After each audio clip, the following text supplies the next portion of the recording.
व्यवस्था। इस संवाद को मैं चाहता हूं कि देश के लिए कोई दिशा बनाने वाला, दिशा स्थापित करने वाला बन जाए। इस दृष्टि से मैं कुछ तथ्य आपके बीच रखना चाहता हूं। हमारे भारत की शिक्षा व्यवस्था के बारे में एक बार अंग्रेजों ने बहुत गंभीर और खराब टिप्पणी की थी। सन 1931 में महात्मा गांधी गोलमेज सम्मेलन में भाग लेने के लिए लंदन गए थे और अंग्रेजों की सरकार के साथ उनका वार्तालाप चल रहा था। अंग्रेजों की तरफ से जो गांधी जी से संवाद करने वाली टीम थी या उनका जो समूह था, उस समूह के जो बहुत प्रमुख लोगों में से एक, उन्होंने गांधी जी को एक बहुत खराब बात कही। उन्होंने ये कहा कि अगर अंग्रेज भारत नहीं आते तो भारत की शिक्षा व्यवस्था तो कभी भी बन नहीं पाती। गांधी जी ने इसका विरोध किया और उन्होंने कहा कि अगर अंग्रेज नहीं आते तो भारत की शिक्षा व्यवस्था ज्यादा अच्छी होती, क्योंकि अंग्रेजों के आने के पहले की भारत की शिक्षा व्यवस्था बहुत ही उत्तम थी। ये गांधी जी ने कहा। तो अंग्रेज अधिकारियों ने गांधी जी से कहा कि आप ऐसा किस आधार पर कहते हैं? तो गांधी जी ने कहा कि मेरे देश को मैंने बहुत नज़दीक से देखा है, गांव-गांव में मैंने प्रवास किया है, वहाँ जो कुछ भी शिक्षा व्यवस्था के पुराने खंडहर दिखाई दे रहे हैं, उनके आधार पर मैं कह सकता हूँ कि भूतकाल में हमारी शिक्षा व्यवस्था बहुत अच्छी थी और बहुत मजबूत थी। उसी समय गांधी जी के साथ उन अंग्रेज अधिकारियों का विवाद हो गया और गांधी जी की गोलमेज यात्रा समाप्त होने के बाद अंग्रेज अधिकारियों ने अपनी तरफ से एक वक्तव्य जारी किया जो लंदन के सभी प्रमुख समाचार पत्रों में छपा और उसमें यह कहा गया कि गांधी जी को अपने देश की शिक्षा व्यवस्था के बारे में गर्व है, लेकिन उनके पास इस बात का कोई आधार और सबूत नहीं है कि भारत की शिक्षा व्यवस्था अंग्रेजों के आने के पहले कैसी थी। ये गांधी जी के पास कोई प्रमाण नहीं है, लिहाजा हम मानेंगे नहीं कि गांधी जी की बात सही है। और इस तरह से उस पर एक बहस चल पड़ी। भारत लौटने के बाद महात्मा गांधी ने उस बहस को बंद नहीं किया और लगातार उसको जिंदा रखा। गांधी जी के जो बहुत नजदीकी लोगों में से काम करने वाले एक व्यक्ति जो इस समय भी जीवित हैं और जो भारत के बहुत प्रमुख इतिहासकारों में माने जाते हैं, उनका नाम है प्रोफेसर धर्मपाल। जब भारत आजाद हो गया 15 अगस्त 1947 को, तो प्रोफेसर धर्मपाल जो गांधी जी के साथ भारत छोड़ो आंदोलन में शामिल हुए थे, उन्होंने गांधी जी को पूछा कि अच्छा अब मेरा काम क्या है? आज़ादी आ गई, सरकार बन गई, अब बताइए मेरा काम क्या है? तो गांधी जी ने कहा कि देखो, मैं 1931 में गोलमेज सम्मेलन में लंदन गया था। उस समय अंग्रेज अधिकारियों ने मुझे ये कहा था कि भारत में अंग्रेज अगर नहीं आते तो भारत की शिक्षा व्यवस्था तो कुछ भी नहीं होती। मुझे ये बात सही नहीं लगती, लेकिन मेरे पास इसको साबित करने के लिए कोई प्रमाण नहीं है। मैं तुमसे उम्मीद रखता हूं कि तुम भारत की शिक्षा व्यवस्था के बारे में जितने भी संभव हों प्रमाण इकट्ठे करो, दस्तावेज इकट्ठे करो, तथ्य इकट्ठे करो और उसके आधार पर ये सत्य साबित करो कि अंग्रेजों से आने के पहले की भारत की शिक्षा व्यवस्था कैसी थी। धर्मपाल जी ने गांधी जी के इस वाक्य को या गांधी जी के इस कथन को अपने जीवन का उद्देश्य बना लिया और वो भारत छोड़कर लंदन चले गए। लंदन के बाद दुनिया के कई देशों में घूमते रहे, फ्रांस में रहे, जर्मनी में रहे, यूरोप के देशों में 40 साल उन्होंने अध्ययन और अध्यापन किया। बहुत समय तक वो पढ़ाते रहे, जीविका चलाने के लिए, कुछ पैसा बनाने के लिए, लेकिन मूल उद्देश्य ये था कि भारतीय शिक्षा व्यवस्था कैसी थी अंग्रेजों के आने के पहले, उसके प्रमाण एकत्रित करना, दस्तावेज एकत्रित करना और उनके आधार पर कोई अधिकार पूर्वक बात कहना। श्री धर्मपाल जी के 40 साल के अथक प्रयासों से कुछ हजार दस्तावेज मिले जो अलग अलग स्थानों से उन्होंने लिए। उनका एक साथ जब बैठकर विश्लेषण किया तो पता चला कि अंग्रेजों के आने के पहले की शिक्षा व्यवस्था बहुत ही अच्छी थी। अभी थोड़े दिन पहले हमारे देश में एक घटना घटित हुई, वो इससे बहुत जुड़ी हुई है जो मैं कहने जा रहा हूं। हमारे देश के जो वर्तमान प्रधानमंत्री हैं डॉक्टर मनमोहन सिंह, ये थोड़े दिन पहले ऑक्सफोर्ड विश्वविद्यालय में गए थे और इनको ऑक्सफोर्ड विश्वविद्यालय ने मानद डॉक्टरेट की उपाधि दी थी। जिस दिन ये समारोह आयोजित हुआ था उस दिन मैंने उसका लाइव टेलीकास्ट देखा था, सीधा प्रसारण। और उस सीधे प्रसारण में लगभग मैं 2-2.5 घंटे बैठा रहा टीवी के सामने, देखता रहा कि क्या क्या हो रहा है। उस कार्यक्रम में 40 मिनट का तो व्याख्यान हुआ डॉक्टर मनमोहन सिंह का, और उसके अलावा कुछ दूसरी औपचारिकताएं हुई। मनमोहन सिंह जी ने जो व्याख्यान दिया इस ऑक्सफोर्ड विश्वविद्यालय के पदवी ग्रहण समारोह में, वो बहुत ही तकलीफ देने वाला था और किसी भी स्वाभिमानी भारतीय नागरिक को नीचा दिखाने वाला था। उन्होंने अपने व्याख्यान की शुरुआत ही यहां से की कि हम अंग्रेजों के बहुत आभारी हैं जो उन्होंने भारत में आकर अपनी सरकार बनाई। हम अंग्रेजों के बहुत आभारी हैं जो उन्होंने भारत में आकर शिक्षा व्यवस्था दी। हम अंग्रेजों के बहुत आभारी हैं जो उन्होंने भारत में आकर न्याय व्यवस्था स्थापित की। हम अंग्रेजों के बहुत आभारी हैं कि उन्होंने भारतीय लोगों को विज्ञान सिखाया।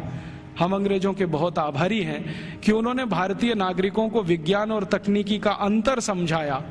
हम अंग्रेजों के बहुत आभारी हैं कि उन्होंने अंग्रेजी भाषा हमें बताई। और ऐसा ही वो 40 मिनट बोलते रहे। अगले दिन क्या हुआ, लंदन के सभी समाचार पत्रों में हमारे भारत के प्रधानमंत्री डॉक्टर मनमोहन सिंह का ये वक्तव्य छपा और इस वक्तव्य के साथ सभी समाचार पत्रों में संपादकीय टिप्पणी भी छपी। और ज्यादातर समाचार पत्रों के संपादकीय में ये लिखा गया कि हमारे देश के एक पूर्व प्रधानमंत्री विंस्टन चर्चिल ने सन 1945 में भारत के बारे में ये कह दिया था कि ये देश आजाद होने लायक देश नहीं है। और भारत के प्रधानमंत्री डॉक्टर मनमोहन सिंह ने कल लंदन में व्याख्यान देकर ये सिद्ध कर दिया कि भारत आजादी के इतने साल के बाद भी अभी मानसिक रूप से गुलाम है। जिस देश का प्रधानमंत्री अभी भी अंग्रेजों के गुणगान करता हो, उस देश की प्रजा की मानसिक गुलामी की स्थिति क्या होगी इसका अंदाजा हम लगा सकते हैं। वगैरह वगैरह खूब लंबी संपादकीय टिप्पणी उस पर की गई। मेरे कुछ दोस्तों ने वो संपादकीय टिप्पणियां अलग अलग अखबारों से काट कर भेज दिया। उसके बाद मैंने डॉक्टर मनमोहन सिंह के लिए एक पत्र लिखा जो लगभग 250 पेज का है।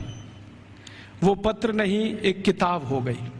और मैंने उनसे कहा कि हमें बड़ी शर्म आती है कि आप भारत के प्रधानमंत्री हैं जो भारत के बारे में कुछ भी नहीं जानते। हमें शर्म आती है कि आप भारत के ऐसे प्रधानमंत्री हैं जिन्होंने भारतीयता का कुछ समझने की भी जीवन में कोशिश नहीं की है।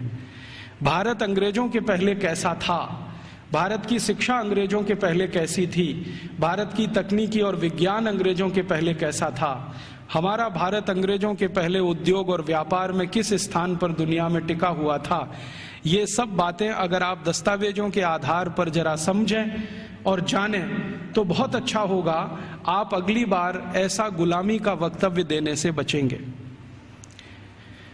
आपको सुनकर हैरानी होगी कि मैंने ये जो पत्र लिखा, ये पत्र मनमोहन सिंह के कार्यालय में पहुंचा और एक लाइन का उत्तर आया कि आपका पत्र मिला और हम उसको कार्यवाही के लिए भेज रहे हैं। अब कहां भेज रहे हैं कार्यवाही के लिए? मैंने तो लिखा था हमारे देश के प्रधानमंत्री को, और उसमें पत्र तो एक ही पन्ने का था, बाकी 249 पन्ने के तो दस्तावेज जो ये सिद्ध करने के लिए मैंने उनके पास भेजे कि आप पहले इन दस्तावेजों को पढ़ें और देखें कि अंग्रेजों के आने के पहले का भारत कैसा था। शिक्षा व्यवस्था के स्तर पर, तकनीक और विज्ञान के स्तर पर, उद्योग और व्यापार के स्तर पर, हर स्तर पर, चिकित्सा व्यवस्था के स्तर पर, जहां तक भी संभव हो मैंने उसमें जानकारी दी। उसमें से एक हिस्से की छोटी जानकारी मैं आपसे भी शेयर करना चाहता हूं कि भारत की शिक्षा व्यवस्था कैसी थी और जिस समय हमारी शिक्षा व्यवस्था ऐसी थी उस समय यूरोप की शिक्षा व्यवस्था कैसी थी। भारत की शिक्षा व्यवस्था के बारे में सबसे ज्यादा काम जिन्होंने किया है वो कुछ अंग्रेज ही है। एक अंग्रेज अधिकारी भारत में आया जो लगभग 40 साल यहां रहा, उसका नाम था विलियम एडम। विलियम एडम बहुत उच्च स्तर का अधिकारी था। अंग्रेजों की जो संसद का एक हिस्सा है हाउस ऑफ लॉर्ड्स, उसमें बहुत दिनों तक वो सांसद था और भारत में उसको बहुत उच्च स्तर का अधिकारी बनाकर भेजा गया था। उसकी हैसियत इतनी बड़ी थी कि वो भारत में आकर अगर गवर्नर को या वायसराय को कोई सुझाव दे दे तो वायसराय उसको कानून बनाने के लिए मजबूर होता था। विलियम एडम इस स्तर का अधिकारी था। उस विलियम एडम के नीचे काम करने वाले कुछ अधिकारी थे, जिनमें से एक था मैकॉले, टीवी मैकॉले। मैकॉले की तो आपने बार बार चर्चा सुनी है, बार बार नाम भी सुना है, लेकिन विलियम एडम के बारे में शायद आप में से कम लोग जानते होंगे, क्योंकि ये मैकॉले का बॉस था। मैकॉले भारत में शिक्षा व्यवस्था के बारे में जितना भी अभ्यास करता था वो अपने इमीडिएट बॉस विलियम एडम को भेजता था। तो विलियम एडम ने भारत की शिक्षा व्यवस्था पर एक रिपोर्ट तैयार की और वो रिपोर्ट लगभग 1700 कुछ पन्ने की है, 1780 पन्ने हैं उस रिपोर्ट में। वो रिपोर्ट संसद में पेश की गई। संसद माने अंग्रेजों की संसद में, हाउस ऑफ कॉमन्स में पेश की गई। और इस रिपोर्ट के आधार पर अंग्रेजों को पता चला कि भारत की शिक्षा व्यवस्था कैसी है। विलियम एडम की रिपोर्ट में से कुछ तथ्य मैं आपको देता हूं जो इस समय अंग्रेजी संसद के रिकॉर्ड्स पर हैं। आप जानते हैं कि हाउस ऑफ कॉमन्स और हाउस ऑफ लॉर्ड्स में जो भी बहस होती है वो सभी रिकॉर्ड में रहती है, और जो रिकॉर्ड में आ जाती है वो उनका डॉक्यूमेंट्स बन जाती है, दस्तावेज बन जाती है। और फिर ब्रिटिश पार्लियामेंट की एक प्रेस है जिसको हंसार्ड कहते हैं, वो जरूरत पड़ने पर समय समय पर ये डॉक्यूमेंट्स को प्रकाशित करती रहती है। तो भारत की शिक्षा व्यवस्था पर विलियम एडम की रिपोर्ट, जिसमें जगह जगह पर मैकॉले की दी गई टिप्पणी, मैं पहले मैकॉले की एक छोटी सी लाइन आपको सुना देता हूं। मैकॉले और विलियम एडम भारत की शिक्षा व्यवस्था के बारे में अंग्रेजों की संसद में जब बात कर रहे हैं तो घंटों घंटों उन्होंने बात की है। एक दिन ये टीवी मैकॉले 2 फरवरी सन 1835 को ब्रिटिश पार्लियामेंट के हाउस ऑफ कॉमन्स में खड़ा होकर भाषण दे रहा है और कह रहा है कि मैंने भारत का उत्तर, दक्षिण, पूरब, पश्चिम पूरा इलाका घूम लिया है। ऐसा कोई क्षेत्र नहीं है जो मैंने भारत का नहीं देखा है, और मैंने भारत का बाहरी क्षेत्र भी देखा है, आंतरिक क्षेत्र भी देखा है। देखने के बाद मैं जो कह रहा हूं आप उस पर विश्वास नहीं करेंगे, लेकिन जो सत्य है वो मैं आपको कहूंगा, उसको मैं अपने अंदर रोक नहीं सकता। सत्य क्या कह रहा है? वो कह रहा है कि संपूर्ण भारत को उत्तर, दक्षिण, पूरब, पश्चिम में घूम लेने के बाद उसने अंग्रेजी का एक मुहावरा इस्तेमाल किया है, I had travelled length and breadth. Length and breadth माने सब भारत मैंने देख लिया, मैंने पूरा भारत देख लिया। और उसके बाद मैं ये कहता हूं कि भारत देश में आज तक कहीं भी भिखारी देखने को नहीं मिला, कोई बेरोजगार आदमी देखने को नहीं मिला, गांव के किसी कोने में किसी स्थान पर बैठा हुआ कोई ऐसा व्यक्ति ना मिला जो किसी पर पराश्रित हो। आज तक मैंने किसी ऐसे व्यक्ति को भारत में नहीं पाया जो अपना जीवन चलाने के लिए दूसरों के आगे हाथ फैलाता हो। और ये ज्यादा पुरानी बात नहीं है, 1835 में वो बोल रहा है। आज से लगभग आप कल्पना करें तो 170 साल पहले बोल रहा है। तो 170 साल पहले इस देश में कोई भिखारी नहीं था। जरा ध्यान से सुनिए इस बात को, कोई भिखारी नहीं, कोई बेरोजगार नहीं। फिर वो कहता है टीवी मैकॉले कि मैंने दुनिया के बहुत शहर देखे हैं, पेरिस देखा है, बर्लिन देखा है, हैम्बर्ग देखा है, मॉस्को देखा है, फ्रैंकफर्ट देखा है, शिकागो देखा है, न्यूयॉर्क देखा है, लंदन तो अपना है ही, बार बार देखा है, लेकिन इन सभी शहरों की कुल संपत्ति भारत के एक शहर से भी बहुत कम है। तो उसको पूछा गया प्रश्न कि बताओ वो कौन सा शहर है? तो कहता भारत का एक शहर सूरत, और यूरोप के सारे शहर एक बाजू में, तो भी सूरत इन सभी पे भारी पड़ता है। इतनी संपत्ति, इतना धन मैंने उस शहर में देखा है। और वो कहता है कि इतना धन और संपत्ति जिस समाज के पास हो, उस समाज को गुलाम बनाना एकदम मुश्किल है। वो ये कहता है, मैं ये तो नहीं कहता कि असंभव है, लेकिन मुश्किल बहुत है। फिर वो कहता है कि मैं एक सुझाव देना चाहता हूं ब्रिटिश गवर्नमेंट को, सरकार को, कि अगर भारत को गुलाम बनाना हो तो इनका वैभव, इनका धन, इनकी संपत्ति को खत्म करो। तो फिर ब्रिटिश पार्लियामेंट के सांसद उसको पूछ रहे हैं कि भारत का धन, भारत का वैभव और भारत की संपत्ति को खत्म करने के लिए तुम्हारे पास क्या योजना है? तो कहता है भारत की शिक्षा व्यवस्था को खत्म करो। वो कहता है कि भारत में जितना भी धन है, संपत्ति है, वैभव है, ये भारत की शिक्षा व्यवस्था के कारण है। तो कोई सांसद पूछ लेता है कि अच्छा बताओ भारत की शिक्षा व्यवस्था कैसी है, तो वो कहता है कि भारत की शिक्षा व्यवस्था में सबसे पहला सत्य ये है कि यहां निरक्षरता नहीं है, माने लिटरेसी कंप्लीट। तो उसको पूछा गया क्या संपूर्ण भारत में एक जैसा है, तो कहता है दक्षिण भारत में लिटरेसी 100% है। दक्षिण भारत का माने कर्नाटक, आंध्र प्रदेश, तमिलनाडु, केरल। तो कहता है दक्षिण में तो 100% है, पश्चिम भारत में 98% है, 98% है, उत्तर भारत में लगभग 82% के आसपास है, मध्य भारत और बचे हुए भारत में लगभग 87% के आसपास है। तो मैं कह सकता हूं कि लगभग भारत साक्षर है। उसी समय एक दूसरा सांसद खड़ा होकर पूछता है कि अच्छा आप ये बता सकते हैं कि इंग्लैंड की स्थिति क्या है। तो उन्होंने कहा ये मैं तो नहीं बता सकता, एजुकेशन मिनिस्टर बैठे हैं वो बताएं। तो एजुकेशन मिनिस्टर खड़े होकर बोलते हैं कि जब भारत की साक्षरता लगभग 100% है, उस समय इंग्लैंड माने 3 राज्यों का समूह, अभी जिसको आजकल ब्रिटेन कहा जाने लगा है, स्कॉटलैंड, आयरलैंड और न्यू साउथ वेल्स मिला के। तो वो कहते हैं कि ये जो 3 राज्यों का समूह है जिसको ब्रिटेन कहा जाता है, इसमें कुल साक्षरता 17% भी नहीं है। 17% भी नहीं है। 17% माने 17। तो फिर पूछ रहे हैं कि भाई कारण क्या है इसका, भारत में इतनी साक्षरता और हमारे यहाँ कुछ भी नहीं। तो वो कह रहा है टीवी मैकॉले के इस समय भारत में 7,32,000 रेवेन्यू विलेजेस हैं, राजस्व वाले गांव। तो नॉन रेवेन्यू वाले, उसने कहा वो मुझे नहीं मालूम। वो कह रहा 7,32,000 राजस्व गांव हैं और ऐसा एक भी राजस्व गांव नहीं है जहां पर स्कूल की व्यवस्था नहीं है।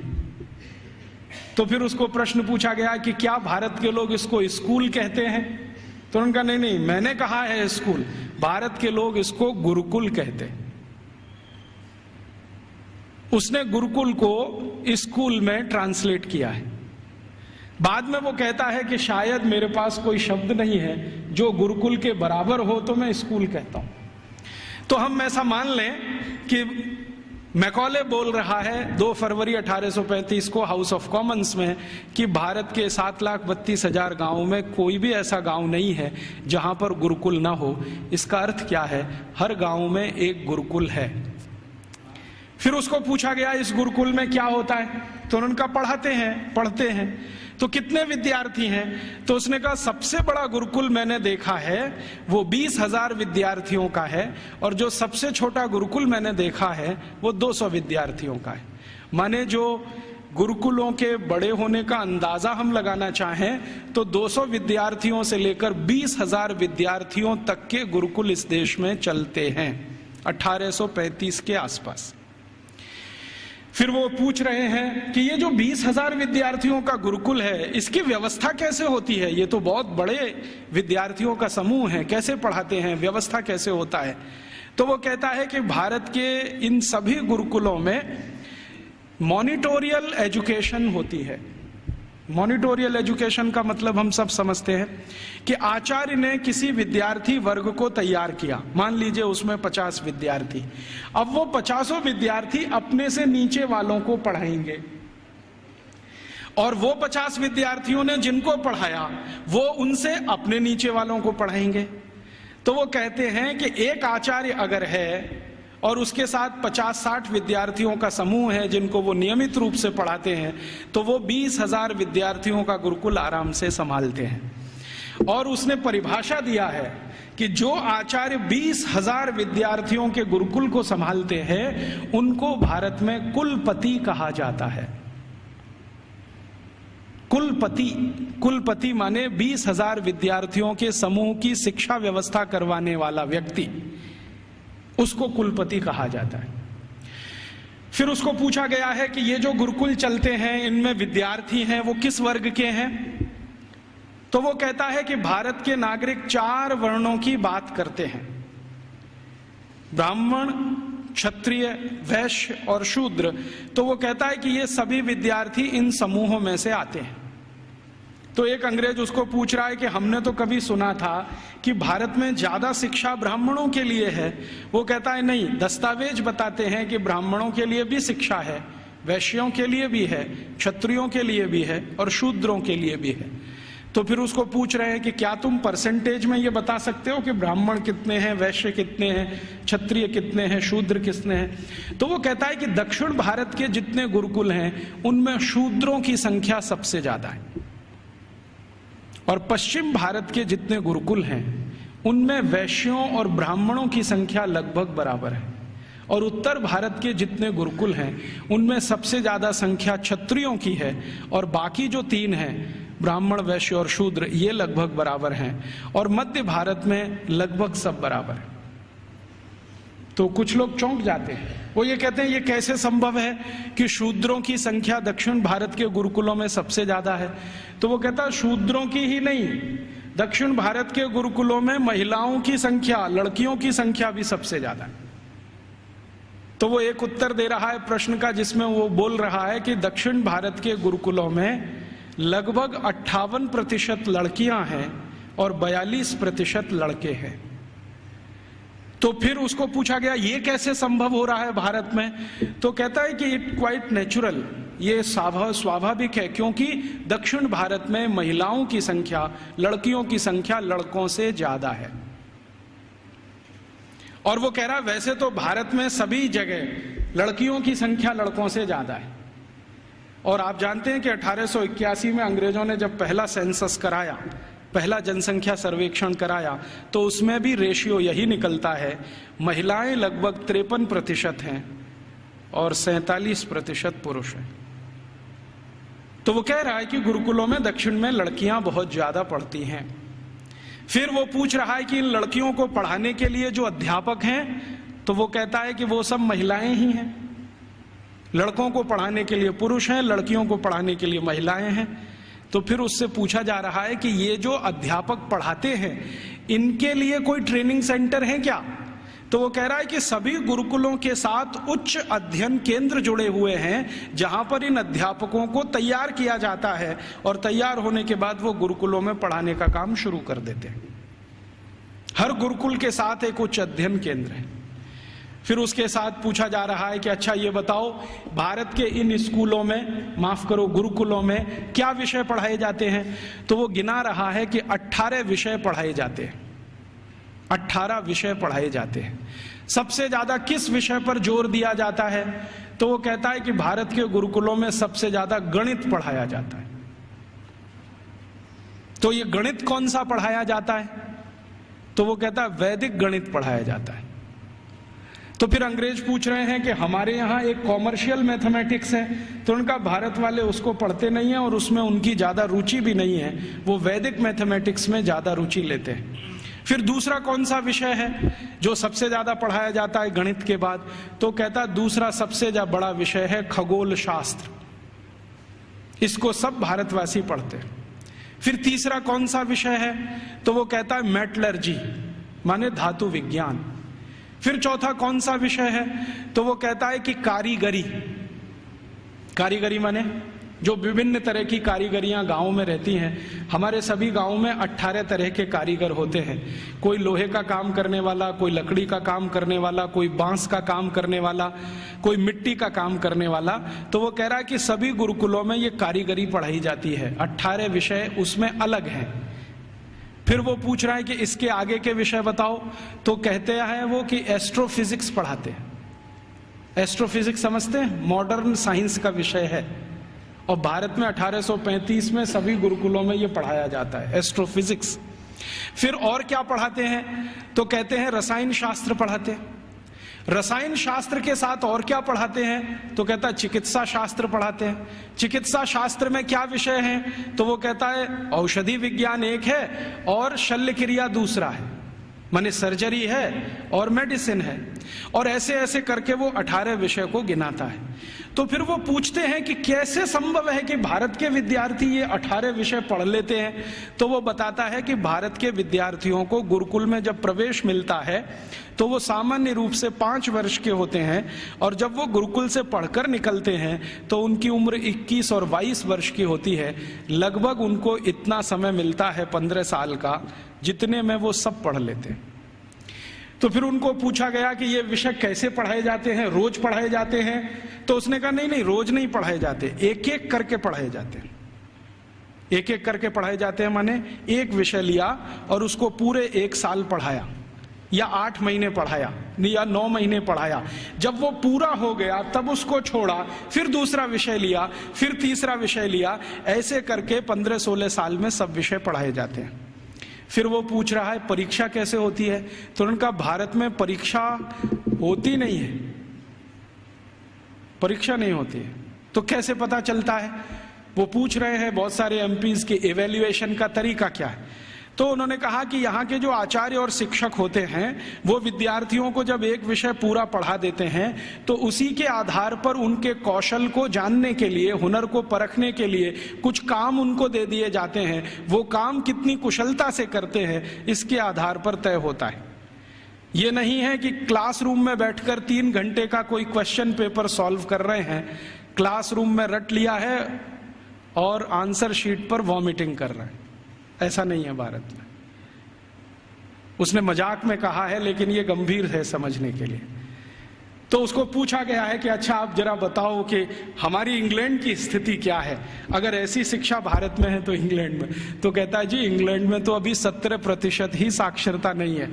और वो कह रहा है कि जब भारत में 7,32,000 गुरुकुल है तो पूरे इंग्लैंड में कुल मिलाकर 240 भी स्कूल नहीं है, और जो स्कूल हैं उनमें गणित पढ़ाना तो किसी को नहीं आता है। वो एक ही विषय पढ़ाते हैं और वो है बाइबल, और कुछ पढ़ाने को इनको नहीं है। मुझे थोड़ा इंटरेस्ट आया विलियम एडम की रिपोर्ट पढ़ने के बाद, तो मैंने इंग्लैंड के पिछले 400 साल के इतिहास के दस्तावेज इकट्ठे किए। तो पता चला कि इंग्लैंड में 16वीं शताब्दी तक तो कोई भी स्कूल नहीं था। आप जरा ध्यान से सुनना इन बातों। 16वीं शताब्दी तक तो कोई स्कूल नहीं था। ईस्ट इंडिया कंपनी जब भारत आई है तब उनके यहाँ एक स्कूल खुला था, चर्च के पिछवाड़े में, गैरेज में। गैरेज समझते हैं, जहां गाड़ियां खड़ी की जाती हैं। एक गैरेज हुआ करता था जो मुश्किल से 15-20 फीट लंबा, 15-20 फीट चौड़ा, लंदन के एक चर्च में। ये लंदन में आप कभी जाएं तो उनका जो स्क्वायर है जहां पर उनकी पार्लियामेंट है उसके बगल में वो चर्च आज भी है। तो उसकी पीछे के हिस्से में एक छोटे से में स्कूल खुला था जो उनको पढ़ाता था बाइबल। तो बाइबल पढ़ाने वाले स्कूल उनके यहाँ शुरू हुए, उसके पहले तो कोई स्कूल ही नहीं था। तो इंग्लैंड और यूरोप के इतिहास क्या बताते हैं शिक्षा के बारे में, तो आप जरा सोचो और सुनो। यूरोप का जो सबसे बड़ा इतिहासकार, सबसे बड़ा दार्शनिक, सबसे बड़ा फिलोसोफर, सबसे बड़ा सब कुछ, जो यूरोप में भगवान के अगला अवतार माना जाता है, उसका नाम है प्लेटो। प्लेटो सबसे महान। वो ये कहते हैं ये तो ईश्वर का ही अंश है। माने ईसा मसीह के बाद यूरोप में अगर किसी की इज्जत है तो वो प्लेटो की है। प्लेटो के बारे में यूरोप के सारे अर्थशास्त्री, सारे के सारे दूसरे शास्त्री, चाहे वो फिजिक्स वाले हों, केमिस्ट्री के हों, बॉटनी के हों, जूलॉजी के हों, इंजीनियरिंग के हों, मेडिकल के, सब मानते हैं the whole of the European civilisation is a footnote of Plato. मतलब यूरोप की पूरी सभ्यता जो है ना, प्लेटो के फुट नोट जैसी है। माने प्लेटो ने जितना कुछ लिख दिया है वो किसी पुस्तक के फुट नोट में अगर है तो उतनी ही पूरी यूरोप की सभ्यता है। मतलब यूरोप की सभ्यता का जनक प्लेटो ही है। प्लेटो ने अपनी जिंदगी में कई महत्वपूर्ण पुस्तकें लिखी हैं, उनमें से 2 का जिक्र करता हूं। एक पुस्तक उसकी जो दुनिया में सबसे ज्यादा चर्चित हुई है, द रिपब्लिक, गणतंत्र, और दूसरी पुस्तक जो बहुत चर्चित है पूरी दुनिया में, लॉज, LAWS, लॉज। ये 2 किताबें प्लेटो की सारी दुनिया में सबसे ज्यादा पढ़ाई जाती हैं, बहुत चर्चा होती है। द रिपब्लिक में प्लेटो लिखता है कि शिक्षा की जरूरत सभी को नहीं होती। शिक्षा की जरूरत सभी को नहीं होती। समाज का जो प्रभु वर्ग है, प्रभु वर्ग से मतलब सरकार चलाने वाला वर्ग, राजा और राजा के नजदीक, इन्हीं को शिक्षित होना चाहिए, बाकी को शिक्षित होने की जरूरत ही नहीं होती। क्यों? तो वो कहता है कि राजा और राजा के नजदीक का जो वर्ग है उसको आदेश देना है, बाकी को तो सब उस आदेश का पालन करना है। तो जो आदेश के पालन करता है उनको शिक्षित होने की क्या जरूरत है? शिक्षा की जरूरत तो सिर्फ राजा को है और राजा के नजदीकी लोगों को है। ये जो प्लेटो ने कहा, प्लेटो के बाद जो दूसरा उसका ग्रेट ग्रेट ग्रेट फिलोसोफर या उसका ग्रेट ग्रेट स्टूडेंट अरिस्टोटल कहता है कि मेरा जो गुरु बोल गया है उसी पर मैं सहमत हूं। शिक्षा की जरूरत सभी को नहीं होती। समाज का जो प्रभु वर्ग है, माने जो संचालन करता है राज्य का, उसके राजा, मंत्रियों के नजदीकी अधिकारी, बस इनको पढ़ाई होनी चाहिए, बाकी किसी को नहीं। अरिस्टोटल के बाद जितने भी फिलोसोफर आए हैं और लेटेस्ट रूसो, देकार्ते, लेविनिज, ये सब अपनी अपनी किताबों में लिख रहे हैं शिक्षा की जरूरत किसी को नहीं होती। अगर जरूरत है तो थोड़ा राजा को है।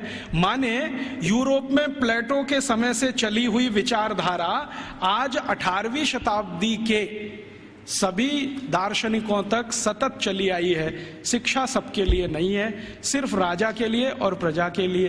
प्रजा को जरूरत नहीं है शिक्षा की, राजा के नजदीकी लोगों को जरूरत है। तो फिर यह शिक्षा कैसे पूर्ति की जाए? तो प्लेटो लिखता है रिपब्लिक पुस्तक में ही कि राजा को अगर अपने बच्चों को शिक्षा दिलवानी है या खुद को शिक्षा लेनी है या उसके मंत्रियों को शिक्षा दिलवानी है तो इसके लिए स्कूल नहीं चाहिए। कोई शिक्षक को पकड़ लाइए, राजा को महल में आके पढ़ा देगा। कोई शिक्षक को पकड़ लाइए, राजा के बच्चों को उसके घर में पढ़ा देगा। कोई शिक्षक को पकड़ लाइए, मंत्रियों को वहां पढ़ा देगा। स्कूल की क्या जरूरत है? तो फिर प्लेटो को कई बार पूछे जाने वाले प्रश्नों में से एक है कि स्कूल क्यों नहीं चाहिए? तो कहता है ये फालतू का खर्चा है। वो ये कहता है स्कूल बनाने से अच्छा है एक बनाओ ऐसा स्थान जहां पर मनोरंजन हो सके। स्कूल की क्या जरूरत है? घर में आके कोई पढ़ा देगा, क्या जरूरत है स्कूल की? तो इसलिए इंग्लैंड में, इंग्लैंड के पड़ोसी फ्रांस में, जर्मनी में, स्वीडन में, स्विट्जरलैंड में 16वीं 17वीं शताब्दी तक एक भी स्कूल नहीं खोला गया। बाद में क्या हुआ, क्रिश्चियनिटी का असर जैसे जैसे बढ़ा यूरोप में, आप जानते हैं कि क्रिश्चियनिटी यूरोप में 2000 साल पहले ही आई है। उसके पहले यूरोप क्रिश्चियन नहीं था। यूरोप की छोटी छोटी जातियां, जनजातियां होती थीं जो 1000 से ज्यादा हैं, समूह हैं छोटे छोटे, वो अपना अपना धर्म और संस्कृति माना करते थे। उनके यहाँ ईसाइयत क्या होती है मालूम नहीं। 2000 साल से ईसाइयत आई है। तो जब ईसाइयत का बहुत प्रचार हुआ और समाज और ईसाइयत के बीच में संघर्ष हुआ, तब उन्होंने बाइबल स्कूल्स शुरू किए और वो बाइबल स्कूल पूरे इंग्लैंड में फैले, फ्रांस में, जर्मनी में फैले। तो वो कह रहा है टीवी में कोले कि हमारे यहाँ तो कुछ स्कूल चलते हैं, वहां सिर्फ बाइबल पढ़ाई जाती है और कुछ नहीं पढ़ाया जाता। और बाइबल भी पढ़ाई जाती है तो संडे को पढ़ाई जाती है, बस मंडे से सैटरडे छुट्टी रहती है। और उन स्कूलों को इंग्लैंड के दस्तावेजों में संडे स्कूल्स कहा जाता है। और ये स्कूल शुरू हुए हैं और आज तक चल रहे हैं। आप यूरोप में कहीं भी जाइए, संडे स्कूल्स आपको मिलेंगे जहां पर आप बाइबल पढ़ सकते हैं। बाइबल में न्यू टेस्टामेंट पढ़ाते हैं, ओल्ड टेस्टामेंट पढ़ाते हैं, 2 ही चीजें पढ़ाते हैं, इसके अलावा कुछ नहीं। गणित क्या होता है, फिजिक्स क्या होती है, केमिस्ट्री क्या होती है, मेटलर्जी क्या होती है, सर्जरी क्या होती है, मेडिसिन साइंस, ये कुछ उनको 18वीं शताब्दी तक मालूम नहीं है। ऐसा गरीब देश है इंग्लैंड और उनकी ऐसी शिक्षा व्यवस्था है। जो उनका पहला स्कूल खुला है जिसमें मुश्किल से 250 स्क्वायर फीट की जगह है, उसमें उन्होंने पहली ही बार में 250 विद्यार्थी ले लिए। अब 250 स्क्वायर फीट में 250 विद्यार्थी कैसे बैठते होंगे? कल्पना कर लो आप, कितना स्पेस होगा उनके पास। एक शब्द इस्तेमाल होता है अंग्रेजों के यहां, ब्रीदिंग स्पेस। ब्रीदिंग स्पेस भी नहीं है। वो कह रहा है मैकॉले कि हमारे तो बाइबल स्कूलों में ब्रीदिंग स्पेस भी नहीं है, माने हर विद्यार्थी को घिचपिच में बैठना पड़ता है, जगह नहीं है उनके पास। लेकिन भारत के एक एक गुरुकुल तो 5-5 हेक्टेयर में बने हुए हैं। 1 हेक्टेयर में लगभग 5 एकड़ होते हैं, 25 एकड़ में गुरुकुल बने हुए हैं। और वो कह रहा है कि भारत के बहुत सारे गुरुकुल रेजिडेंशियल हैं, जहां पर विद्यार्थियों को रहने और खाने की व्यवस्था है, और कुछ गुरुकुल ऐसे हैं जो डे स्कूल की तरह से चलते हैं। विद्यार्थी सुबह आते हैं, शाम को पढ़ के अपने घर वापस जाते हैं।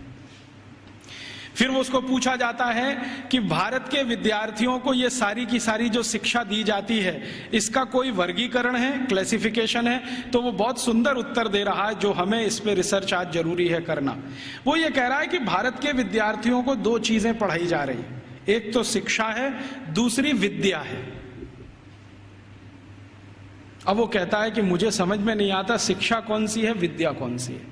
लेकिन मैं जितने भी गुरुकुलों में गया हूं, पूछता हूं क्या पढ़ते हो, तो कुछ विद्यार्थी कहते हैं हम शिक्षा ले रहे हैं, कुछ कहते हैं हम विद्या ले रहे हैं। ये विद्या क्या है, शिक्षा क्या है, मुझे समझ में नहीं आता, लेकिन ये हर गुरुकुल में मुझे सुनाई देता है। हमको समझना चाहिए कि शिक्षा और विद्या ये 2 अलग चीजें होती हैं। आज के समय में हमने इन दोनों का खिचड़ी बना दिया है, और ऐसा खिचड़ी बना दिया है कि उसमें से चावल और मूंग की दाल को बीन पाना ही बड़ा मुश्किल हो गया है। नाम सब है विद्यालय और काम कर रहे हैं शिक्षालय का, है कि नहीं? कोई भी विद्यालय ले लो, 1 2 3 नाम विद्यालय, विद्यालय, महाविद्यालय, ये विद्यालय, काम सब शिक्षालय का कर रहे हैं, नाम विद्यालय रखा हुआ है। ऐसा घालमेल कर दिया। शायद ये मैकॉले का असर है, क्योंकि मैकॉले को शिक्षा और विद्या में अंतर नहीं मालूम था, हमें भी नहीं मालूम है। हम जानते नहीं है कि विद्या क्या होती है और शिक्षा क्या होती है। विद्या जो है ना, अपनी जिंदगी को अध्यात्म के रास्ते पर ले जाने वाली, अपने जीवन को ऊंचा उठाने वाली, आत्मा का परमात्मा से मेल कराने वाली, मनुष्य शरीर छूटने के बाद हमारी आत्मा परमात्मा से मिल जाए, इन सब बातों को सिखाने वाली, धर्म क्या है, अधर्म क्या है, न्याय क्या है, अन्याय क्या है, श्रेय क्या है, अश्रेय क्या है, छोड़ने वाला क्या है, ग्रहण करने लायक क्या है, ये सब ज्ञान देने वाली या विवेक देने वाली ये तो है विद्याएं। और बाकी हमने मैथमेटिक्स पढ़ लिया, हमने केमिस्ट्री पढ़ ली, हमने ये फिजिक्स पढ़ लिया, हमने ये कॉमर्स सीख लिया, हमने वो, ये है सब शिक्षा।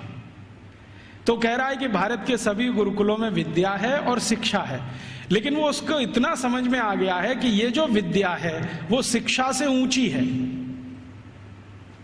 इसलिए भारत में गुरुकुल में जाने वाला सभी अपने को विद्यार्थी कहता है, शिक्षार्थी कोई नहीं कहता अपने को, क्योंकि मूल जो वो सीखने आया है वो कुछ और सीखने आया है।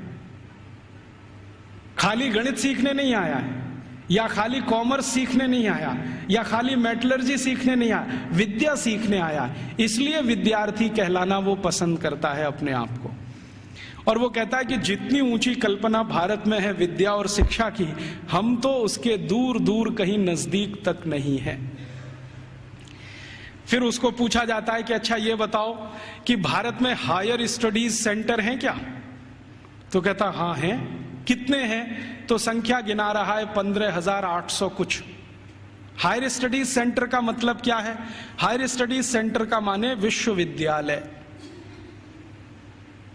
उनकी जो परिभाषा है ना, उस परिभाषा में विश्वविद्यालय, हायर स्टडीज सेंटर। हमने तो कुछ 2-4 नाम सुने हैं, एक नालंदा का हुआ करता था, एक तक्षशिला का हुआ करता था, लेकिन 1835 में मैकॉले बोल रहा है अपने पार्लियामेंट में कि 15,800 कुछ विद्यालय, सॉरी विश्वविद्यालय।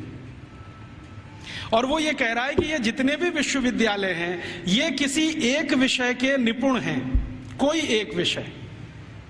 जैसे वो नाम लिख के बता रहा है, मेरे पास ये सब नाम है 15,800, और उसकी सीडी है। अगर एलसीडी प्रोजेक्टर हो तो मैं आपको दिखा सकता था। लैपटॉप मेरे पास अभी है, उसमें सब फीड किया हुआ है। एक विद्यालय है, माफ करिए, विश्वविद्यालय है अमरावती विश्वविद्यालय। अमरावती विश्वविद्यालय मशहूर है किस बात के लिए? वो मेटलर्जी के लिए मशहूर है, धातु विज्ञान सिखाया जाता है। और पूरा विश्वविद्यालय धातु विज्ञानियों से भरा हुआ है।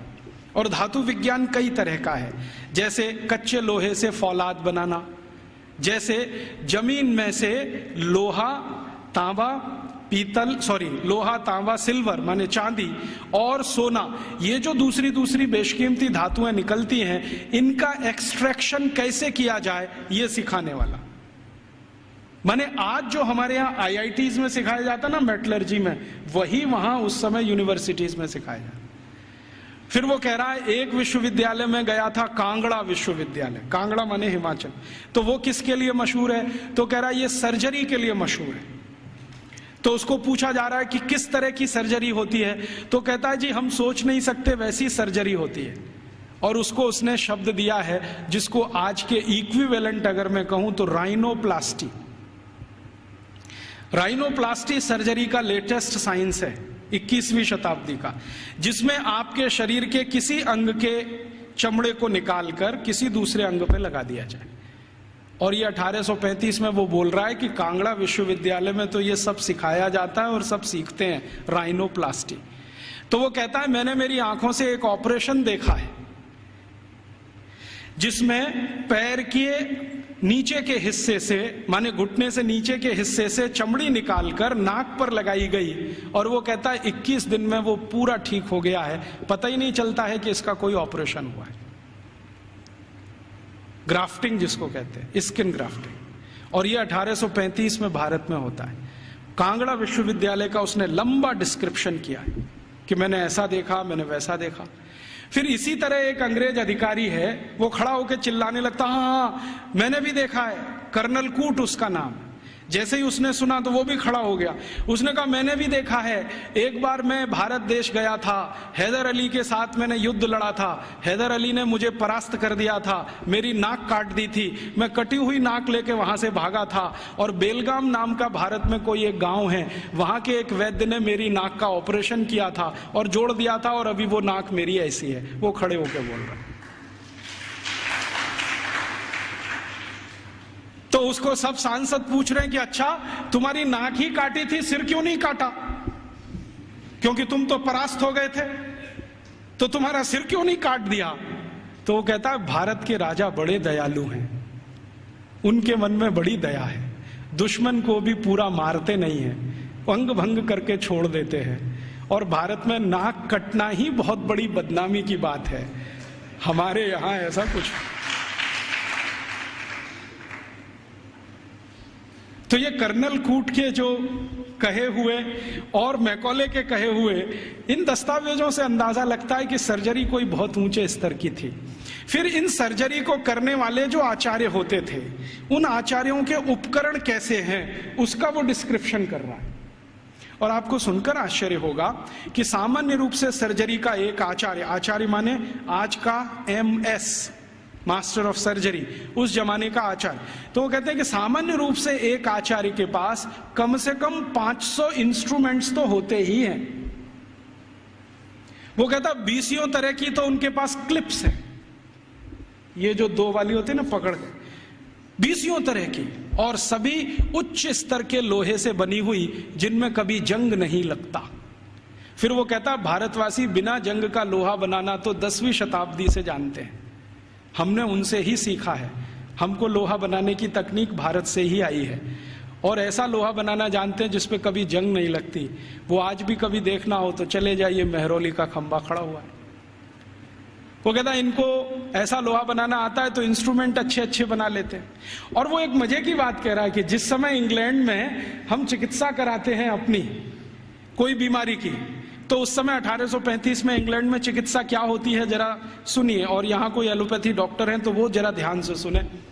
1835 में इंग्लैंड में चिकित्सा व्यवस्था होती है तो क्या है, एक ही चिकित्सा है उनके पास, हिप्पोक्रेटिस मेडिसिनल सिस्टम। एक हिप्पोक्रेटिस नाम का कोई आदमी हुआ इंग्लैंड में, ईसा से करीब 250 साल पहले, सॉरी ग्रीस में हुआ, इंग्लैंड में नहीं, ग्रीस में हुआ।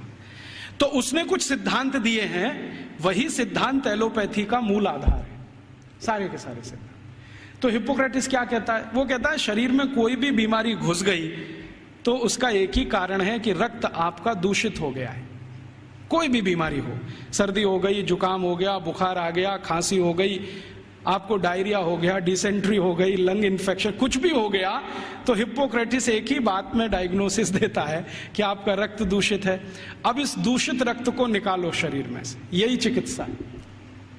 तो वो कहता है कि भारतवासी चिकित्सा कैसी करते हैं और हमारे डॉक्टर कैसी करते हैं।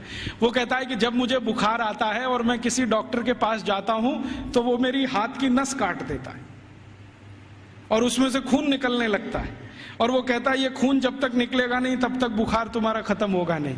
कभी कभी मुझे डर लगता है कि खून के साथ जान ना निकल जाए मेरी।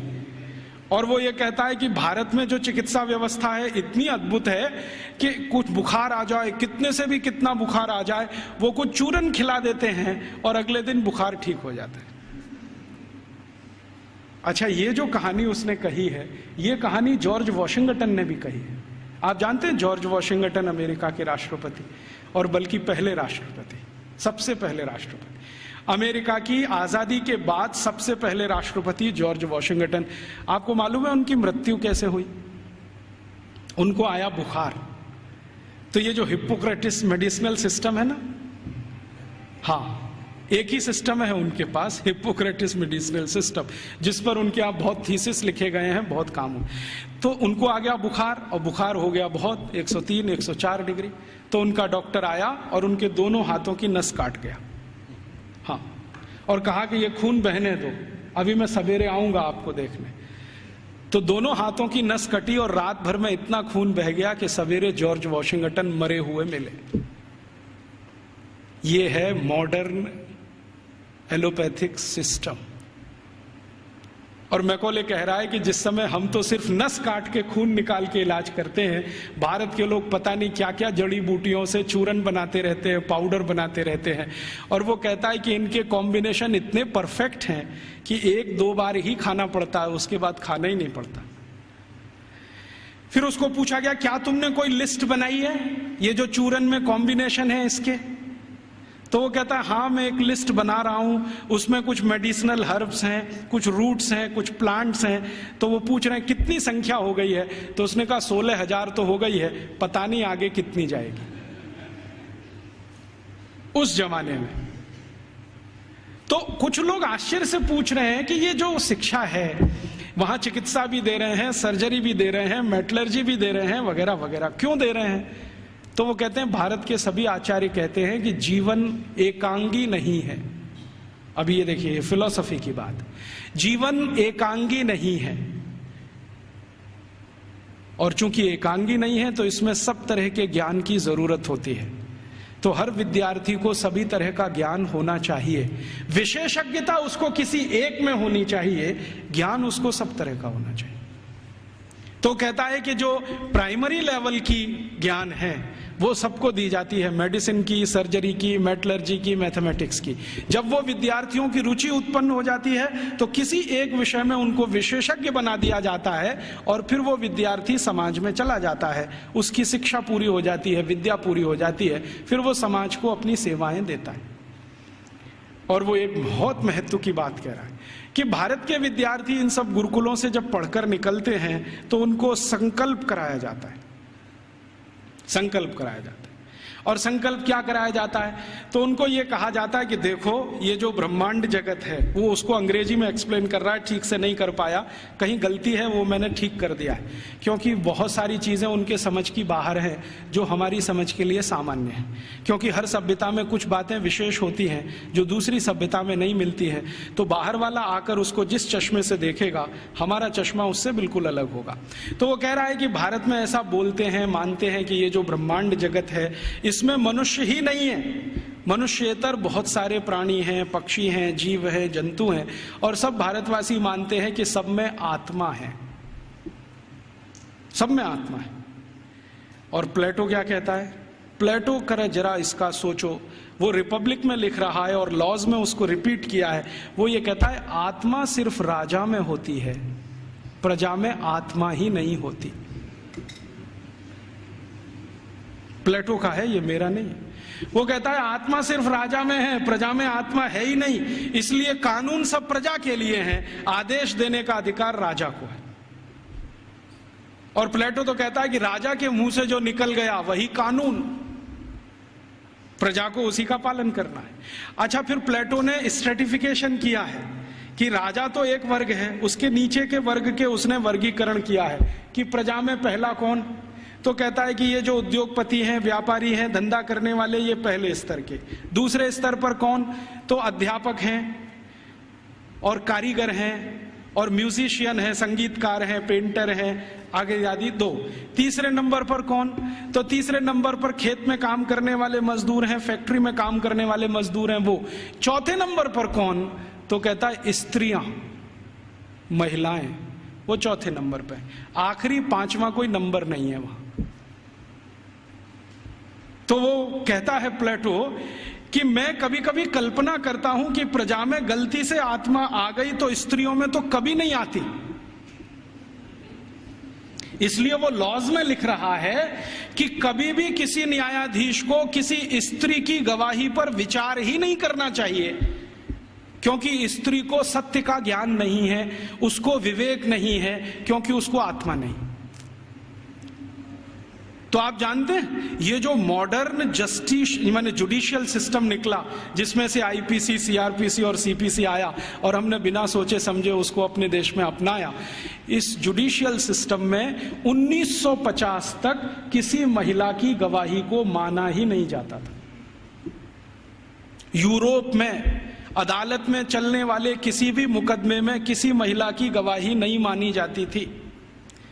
तो क्या हुआ, फिर यूरोप में एक बगावत हुई जिसको वीमेन्स लिव कहा जाता है, स्त्री मुक्ति, और इसका नेतृत्व किया एक फ्रांसीसी लेखिका ने, उसका नाम था सिमोन द बोउआर। उसके एक गुरु हुआ करते थे ज्यों पाल सार्त्र, जिनको आधुनिक दार्शनिकों में बहुत ऊंचा स्थान मिला हुआ है। तो सिमोन द बोउआर ने सालों साल आंदोलन चलाया। तब फ्रांस में इतना हुआ कि किसी 3 स्त्री की गवाही एक पुरुष के बराबर है। इतना हुआ, बस इतना ही हुआ। और उसके बाद सिमोन द बोउआर मर गई और वो कहती थी कि मैं इतना ही करा पाई, यही मेरे लिए बहुत है कि कम से कम अदालत ने 3 महिलाओं की गवाही एक पुरुष के बराबर तो मानी। और प्लेटो चूंकि ये कहता था कि स्त्री में आत्मा नहीं होती है, तो 1950 तक यूरोप के किसी भी देश में महिलाओं को वोट डालने का अधिकार नहीं था। वोट डालने का तो छोड़ दो, बैंक में अकाउंट खोलने का अधिकार नहीं था किसी महिला को। अकाउंट खुलेगा तो उसके पति का खुलेगा, महिला का नहीं खुलेगा। और जो विधवा है तो उसके बेटे के नाम से खुलेगा, महिला के नाम से नहीं खुलेगा। जो बेटा ही नहीं है तो पड़ोसी के बेटे के नाम से खुलेगा। हाँ, उसके नाम से बैंक अकाउंट नहीं खुल सकता। और 1950 तक यूरोप के किसी भी शहर में महिला घर से अकेली नहीं निकल सकती। क्यों? आत्मा नहीं है तो पता नहीं कहां जाएगी। तो इसलिए उसके साथ में पुरुष का होना जरूरी है, वो चाहे 3 साल का ही क्यों ना हो। और प्लेटो ने लिख दिया ना, स्त्री में आत्मा नहीं होती, तो सारे यूरोपियन दार्शनिकों ने कहा है कि स्त्री तो मेज कुर्सी जैसी होती है, जब तक इस्तेमाल करो अच्छी लगती है, नहीं लगती बाहर फेंक दो, दूसरी ले आओ। ये है उनकी फिलॉसफी। तो मैकॉले ये सब वर्णन कर रहा है कि हम तो सोच ही नहीं सकते हैं हमारे यहाँ महिलाएं गुरुकुल की आचार्य हो सकती है। वो कह रहा है भारत में आधे से ज्यादा गुरुकुलों की आचार्य महिलाएं, आधे से ज्यादा। और वो कह रहा है कि ये सिर्फ गुरुकुलों की नहीं, हायर स्टडीज सेंटर में भी यही है। तो उसको पूछा जा रहा है कि ये भारत में ऐसा कैसे हो गया, महिलाओं को इतनी शिक्षा मिल गई, इतनी ऊपर आ गई। तो वो कहते हैं भारत वाले बिल्कुल विचित्र हैं, ये कुछ और मानते हैं। हम मानते हैं कि स्त्री में आत्मा नहीं होती, भारत वाले कहते हैं कि स्त्री परमात्मा के सबसे नजदीक होती है, क्योंकि उसमें पुरुष से कुछ गुण ज्यादा होते हैं। हमारे सभी शास्त्रों में आप ये देख सकते हैं, चाहे ऋग्वेद में देखना हो तो देख लीजिए। ऋग्वेद के कई सूत्र ऐसे हैं जो ये बताते हैं कि स्त्री पुरुष से ऊंची है, क्योंकि उसमें ईश्वरीय गुण हैं। और आज की जो मॉडर्न साइंस है ना, इसने इसको दूसरे तरह से कहा है कि स्त्री में एक क्रोमोसोम ज्यादा होता है, वही सारा खेल खेलता है। पुरुष में नहीं है। स्त्री तय करती है कि बच्चा होगा या नहीं होगा, पुरुष में कोई दम नहीं है। तो ये आज की मॉडर्न साइंस कहती है। हमारी साइंस तो बहुत पहले कह चुकी है कि स्त्री ईश्वर के सबसे नजदीक है। हमारे कई शास्त्रों में ऐसे सूत्र हैं जो ये कहते हैं कि जब समाज को ये पता ना चले कि क्या करना क्या नहीं करना, तो स्त्रियों से पूछो, वो बताएंगे कि क्या करना। क्यों? क्योंकि उनको फंक्शनल नॉलेज सबसे ज्यादा होती है। फंक्शनल नॉलेज हम समझते हैं जो क्रियात्मक ज्ञान है, जिससे कुछ हो जाता है, ऐसा ज्ञान उनको सबसे ज्यादा है। और फालतू ज्ञान पुरुषों को बहुत होता है। और उसका तमाशा देखना हो तो भारत की संसद को देख लो।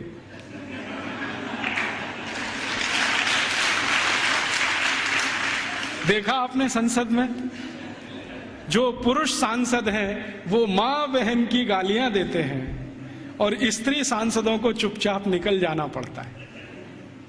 भारत में पता है क्या मान्यता है? भारत में मान्यता यह है कि भाषा का विकास स्त्रियों ने ही किया है। भाषा का विकास स्त्रियों ने ही किया है। पुरुष की ताकत नहीं है भाषा का विकास करने। क्यों?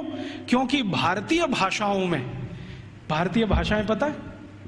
संस्कृत, तमिल, तेलुगु, कन्नड़, मलयालम, बंगाली माने बंगला, आसामी, उड़िया, ये सब भारतीय भाषाएं। और हिंदी उर्दू मिलने से पहले, अभी तो हिंदी नहीं रही है, उसमें बहुत कुछ उर्दू घुस गई है, फारसी पता नहीं क्या क्या घुस गया। तो हिंदी उर्दू मिलने से पहले और बाकी सब भारतीय भाषाएं। आपको मालूम है इनमें गालियां नहीं है, एक भी गाली नहीं है।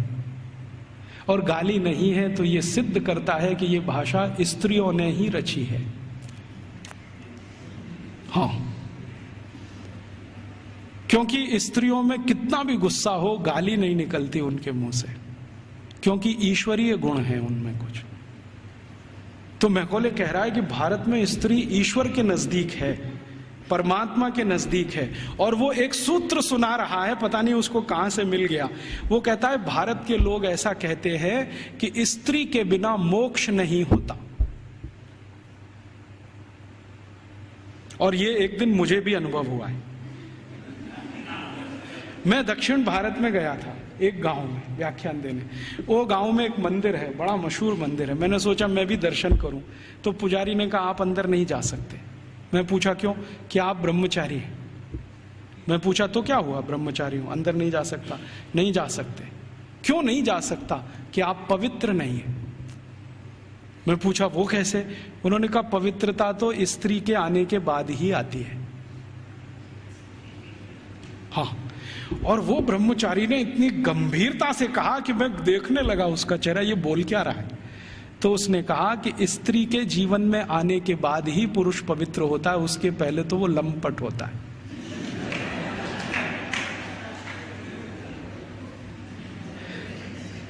तो मंदिर में मुझे घुसने नहीं दिया उसने।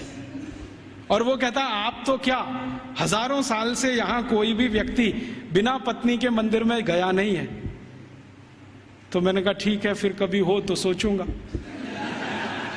तो मैं वापस चला आया। ये बात को मैकॉले बोल रहा है वहां कि भारतवासी बोलते हैं कि मोक्ष स्त्री के साथ ही होता है। और हमारे सभी ऋषि मुनि गृहस्थ थे, सदगृहस्थ थे, ब्रह्मचारी नहीं थे। मैंने जितने ऋषि मुनियों को आज तक पढ़ा है, सबको तो नहीं पढ़ा, लेकिन जितने को पढ़ा है सब गृहस्थ थे। इसलिए गृहस्थ आश्रम कोई ऊंची चीज है हमारे यहाँ। तो ये वो बोलता है कि जब ऊंची चीज आपके पास है तो उससे और ऊंची प्राप्त करने की ताकत है। जो ऊंची नहीं है तो ज्यादा ऊंची तो मिलेगी नहीं। तो भारत में तो स्त्री का ये हैसियत है कि वो अगर नहीं है तो परिवार नहीं है, समाज नहीं है, संस्कार नहीं है, भाषा नहीं है, ज्ञान नहीं है। इसलिए भारत में स्त्रियां तो बहुत ऊंची है। फिर वो कहता है कि हमारे यहाँ इंग्लैंड में तो गांव-गांव में स्त्रियों को मारते पीटते हैं, जला भी दे देते हैं। आपको मालूम है यूरोप में 2500 साल एक परंपरा चली है विच हंटिंग। बहुत किताबें लिखी गई हैं इसमें, बहुत लिखा। विच हंटिंग समझते? विच माने क्या कहना चाहिए हिंदी में? डायन, डायन, डायन कहते हैं ना। डायन को ढूंढना और उसको मारना। ये बहुत बड़ा खेल चलता था यूरोप के सभी देशों में, Germany, France, Sweden, Switzerland, Denmark, Norway, सब देशों में, और 2500 साल चलता था। गांव में ढूंढ ढूंढ के ऐसी महिलाओं को मारा जाता था जिनके पति की मृत्यु हो गई हो, तो मान लिया जाता था ये तो विच हो गई है और इसको हंट करना है, माने मार देना है। उनको जिंदा जलाना, कभी उनको जमीन में खड्डा खोद के गाड़ देना, बाल पकड़ के उनको खींच लेना, तरह तरह के अत्याचार उनके ऊपर होते थे। और किस देश में किस साल में कितनी महिलाओं को विच हंटिंग किया गया, इसके रिकॉर्ड्स आजकल मैं इकट्ठे कर रहा हूं।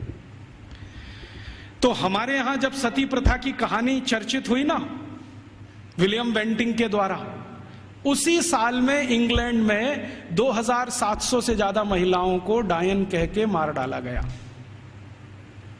उसी साल में।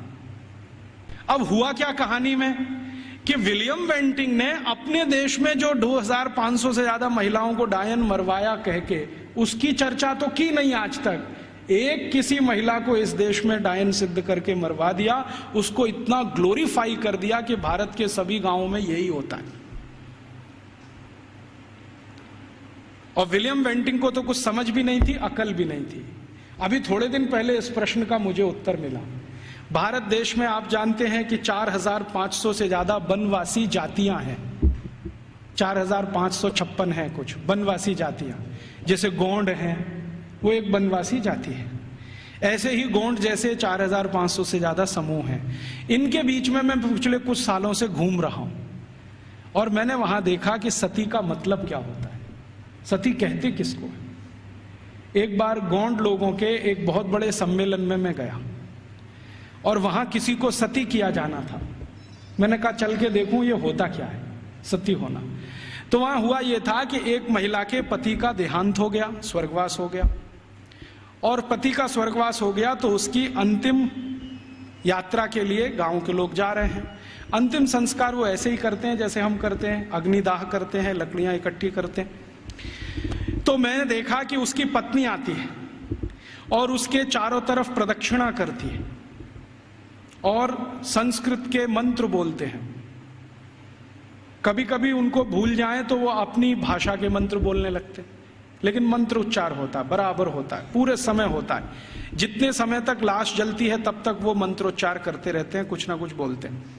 तो मंत्रोच्चार हो रहा है, पत्नी उसकी प्रदक्षिणा कर रही है। तो एक चक्कर उसने लगाया और उनकी अपनी भाषा में सबके सामने हाथ जोड़कर कहा कि आज मेरे पति का स्वर्गवास हुआ है, समाज में ऐसा कौन सा समूह है जो मेरी सुरक्षा की जिम्मेदारी लेगा। वो प्रश्न पूछ रही है और बड़े सुंदर शब्दों में वो कह रही है कि भारत के शास्त्रों ने हमेशा स्त्री को सुरक्षित रहना ये आवश्यक, क्योंकि उसको जीवन बढ़ाना है, तो इसलिए उसको सुरक्षा की जरूरत है। प्राकृतिक सुरक्षा भी चाहिए, दूसरे तरह की भी सुरक्षा चाहिए।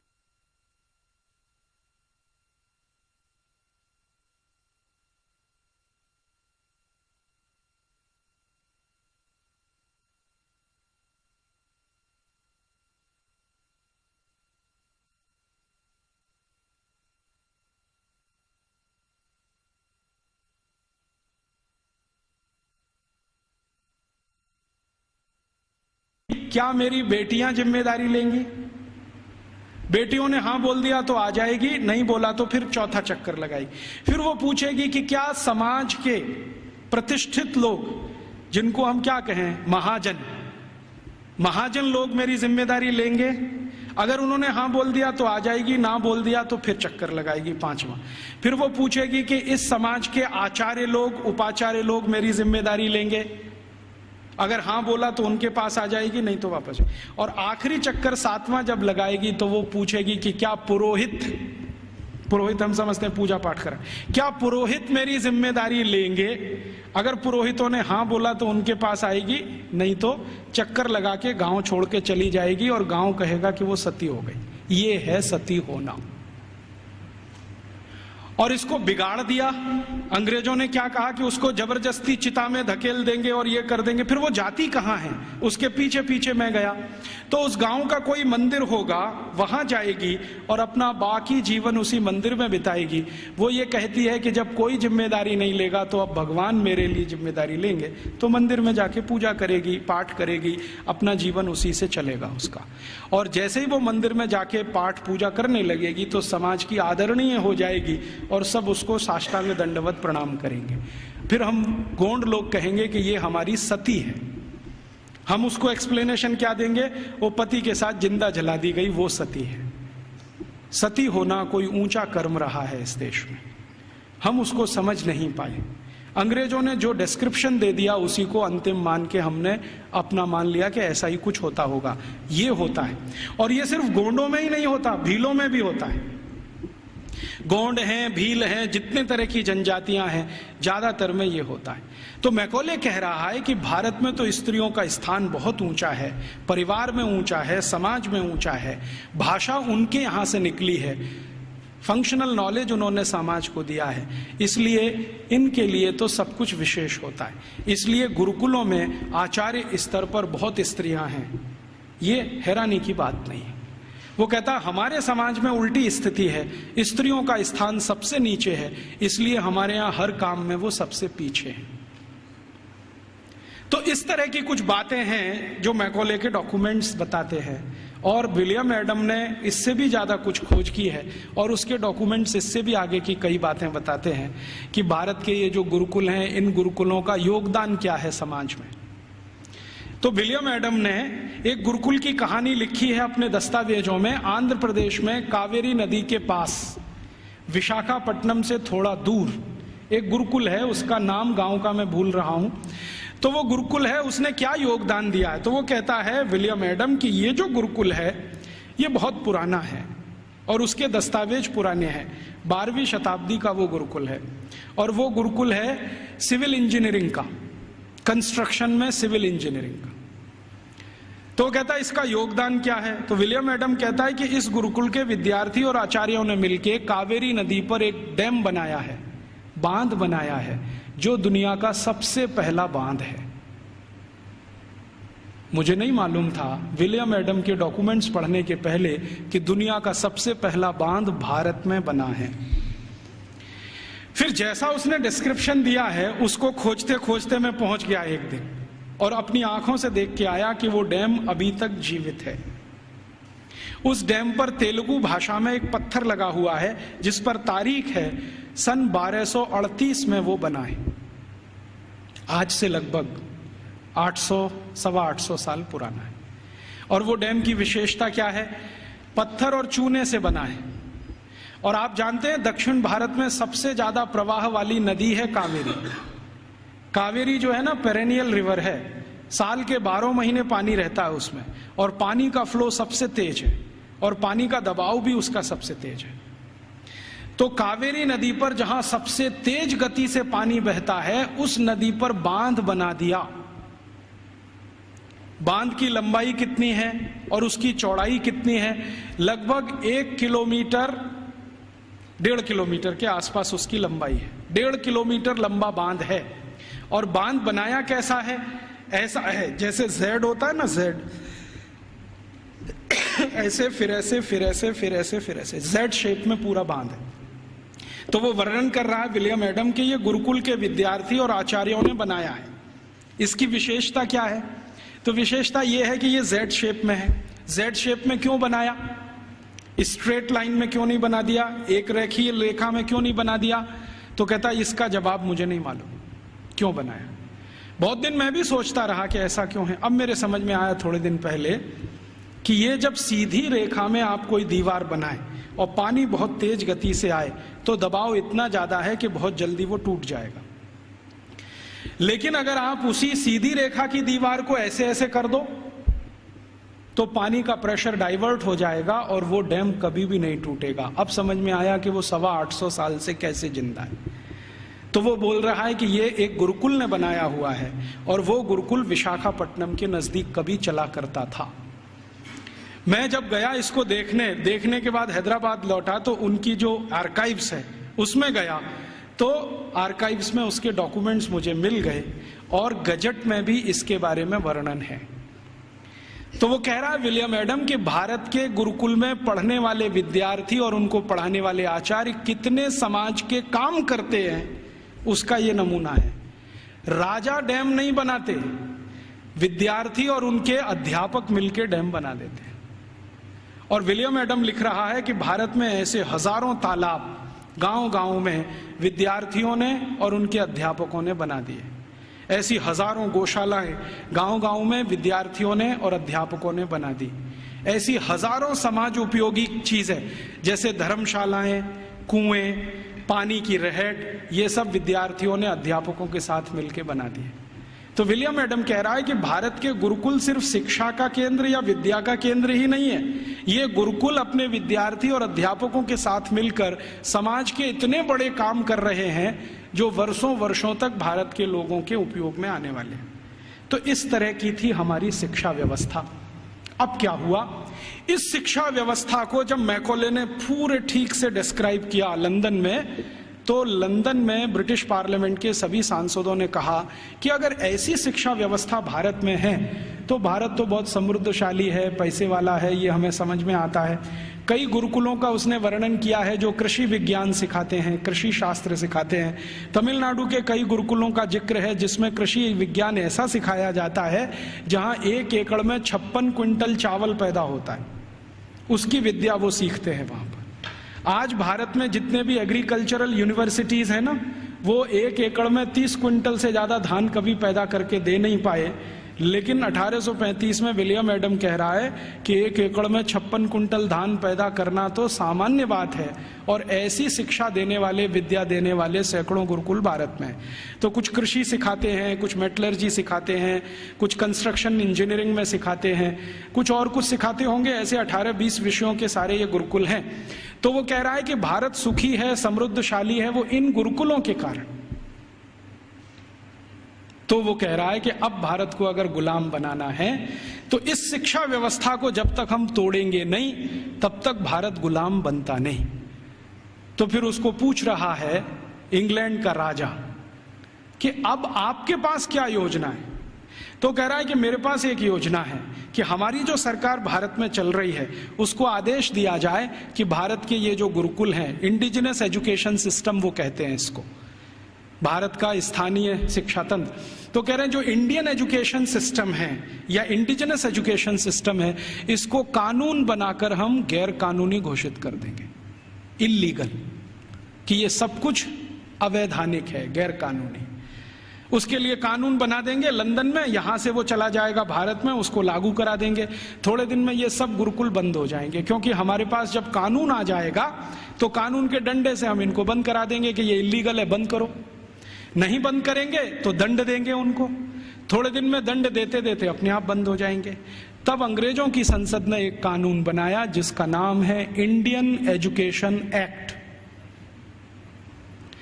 और वो पारित हुआ, बाद में भारत की संसद में पारित हुआ और उसको लागू किया गया। तो उसमें तय ये किया गया कि जितने भी गुरुकुलों में संस्कृत माध्यम से विद्या सिखाई जाती है वो सब गैर कानूनी।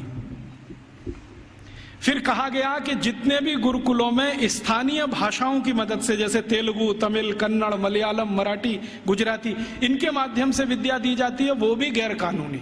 तो कानूनी क्या? कानूनी वो जहां अंग्रेजी के माध्यम से शिक्षा दी जाती है, वो कानूनी। तो मैकॉले ने क्या किया, ये कानून लागू करा के फिर भारत के गुरुकुलों पर डंडा चलाया, बुलडोजर चलवाए, एक एक करके उनका नाश किया। जहां गुरुकुल बंद नहीं हो पाए वहां के अध्यापकों को जेल में डाल दिया, विद्यार्थियों को जेल में डाल दिया। कई कई जगह तो अत्याचार इतने हुए कि अध्यापकों के हाथ काट दिए गए, सिर काट दिए गए। कई कई गुरुकुलों में आग लगा दी गई, उनके पुस्तकालय जला दिए। ये सब अंग्रेजों ने अत्याचार 100 साल तक किया, 1840 से 1940 तक। इधर वो अत्याचार करते गए, भारत के गुरुकुल खत्म होते गए। दूसरी तरफ उन्होंने कॉन्वेंट स्कूल शुरू किए जो यूरोप में आज भी चलते हैं और किसी उद्देश्य की पूर्ति के लिए चलाए जाते हैं। मैं आपको एक इंटरेस्टिंग बात और बता दूं कि जो अंग्रेजी दस्तावेजों का मैं अध्ययन कर रहा हूं उसमें से एक और दस्तावेज है, ये कॉन्वेंट क्या होता है। यूरोप में एक बहुत खराब परंपरा है जो अभी 1950 तक चलती रही। जैसे स्त्रियों को वोट देने का अधिकार नहीं, स्त्रियों में आत्मा नहीं, वो बैंक अकाउंट नहीं खोल सकते, ऐसी ही एक बहुत खराब परंपरा इंग्लैंड में, फ्रांस में, जर्मनी, सभी देशों में, कि बच्चों को घर में रखना नहीं, बच्चे पैदा हुए तो अनाथ आश्रम में देना, ये उनकी पुरानी परंपरा है। और कई लोगों ने तो क्या किया है कि बच्चों को पैदा होते ही घर के बाहर टोकरी में रख दिया कि अनाथ आश्रम का कोई आएगा उठा ले जाएगा, लेकिन कई बार कुत्ते उठा ले जाते हैं उसको, भेड़िए उठा ले जाते हैं। यूरोप का जो आधुनिक फिलोसोफर्स में एक माना जाता है ना, रूसो, उसके 5 बच्चे पैदा हुए, 4 को उसने ऐसे ही छोड़ दिया घर के बाहर टोकरी में रख के, 2 को कुत्ते खा गए, 2 को अनाथ आश्रम वाले ले गए। यूरोप में ये बहुत पुरानी परंपरा है बच्चों को लावारिस छोड़ना। क्यों छोड़ना? तो प्लेटो कहता है कि स्त्री और पुरुष के आनंद के क्षणों में बच्चे बाधा हैं, इसलिए मत रखो घर में। ये प्लेटो की शिक्षा है। वो कहता है कि अच्छे नहीं है बच्चे घर में रखना। और वो ये कहता है कि जीवन का चरम तो आनंद ही है, और वो भी शरीर का आनंद है। वो कहता है जीवन तो इसी के लिए मिला है कि हम शारीरिक आनंद की प्राप्ति करें, और बच्चे इसमें बाधा हैं, तो बच्चों को रखना नहीं घर में, तो छोड़ देना। तो वहां बच्चे छोड़ने की परंपरा है। अब बच्चे छोड़े जाते हैं तो राजा उनकी व्यवस्था करे छोड़े हुए बच्चों की। तो राजा कुछ संस्थाएं खड़ी करता है, उन संस्थाओं को कॉन्वेंट कहते हैं। कॉन्वेंट माने लावारिस बच्चों को पालने वाली संस्थाएं, अनाथ बच्चों को पालने वाली संस्थाएं। कॉन्वेंट माने अनाथ बच्चों के स्कूल, लावारिस बच्चों के स्कूल। तो यूरोप में ये कॉन्वेंट चलते हैं। तो ये मैकॉले कह रहा है कि भारत में भी यही चलाएंगे हम। तो कोई सांसद उससे पूछ रहा है कि भारत में कोई अनाथ होता है? उसने कहा होता तो नहीं है, लेकिन हम बनाएंगे। होता तो कोई नहीं है, क्योंकि भारत में किसी बच्चे के माता पिता भी मर जाएं तो उसके चाचा चाची हैं, ताऊ ताई है, मामा मामी है, मौसा मौसी है, बुआ फूफा, कोई तो लेगा उसको। यूरोप में तो है माता पिता, तो भी छोड़ देंगे। तो यूरोप में ये जो लावारिस बच्चे हैं, इनको पालने के लिए कॉन्वेंट खड़े किए जाते हैं। कॉन्वेंट को चलाने वाले ज्यादातर क्रिश्चियन इंस्टीट्यूट होते हैं या चर्च होता है। राजा चर्च को दान देता है और उस पैसे से ये सब चलते हैं। तो सबसे पहला कॉन्वेंट इस मैकॉले ने भारत में खुलवाया, कलकत्ता में। और उस कॉन्वेंट में कोई पढ़ने नहीं आता था, तो इसने दूसरा कानून बनवाया कि जो भारतवासी ईस्ट इंडिया कंपनी और अंग्रेज सरकार की नौकरी करेंगे और कलकत्ता में रहेंगे, उनको अपने बच्चे यहां भेजना आवश्यक है, नहीं तो नौकरी जाएगी। तो जबरदस्ती भारतवासी जो उनके यहाँ काम करते थे, उन्होंने अपने बच्चे भेजना शुरू किया। फिर धीरे धीरे एक कॉन्वेंट से 2 हुआ, 2 से 3 हुए, 3 से 10, 10 से 20, 50, 100, अब हजारों हो गए। अब भारत में ऐसा कोई गांव नहीं जहां कॉन्वेंट नहीं। तो मैकॉले ने एक विष बीज डाल दिया जो अभी वट वृक्ष बन के फैल गया।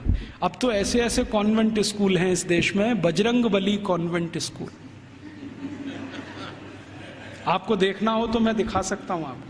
बंबई में है, ग्रांट रोड के पास है, रेलवे स्टेशन से बिल्कुल सटा हुआ, बजरंगबली कॉन्वेंट स्कूल।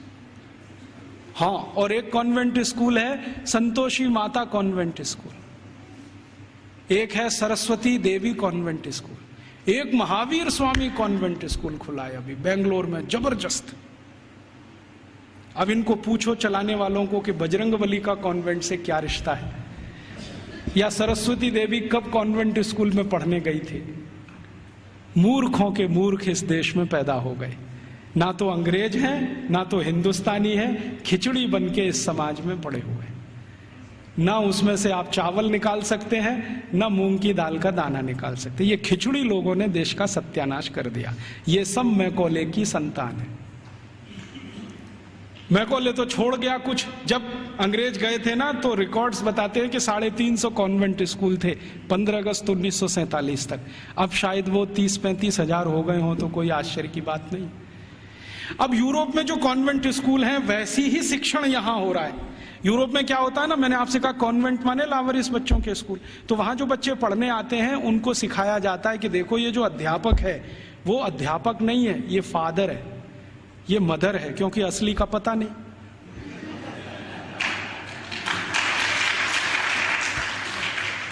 असली का तो कुछ पता नहीं, लावारिस है, किसका है बाप उसका और कौन है उसकी माँ।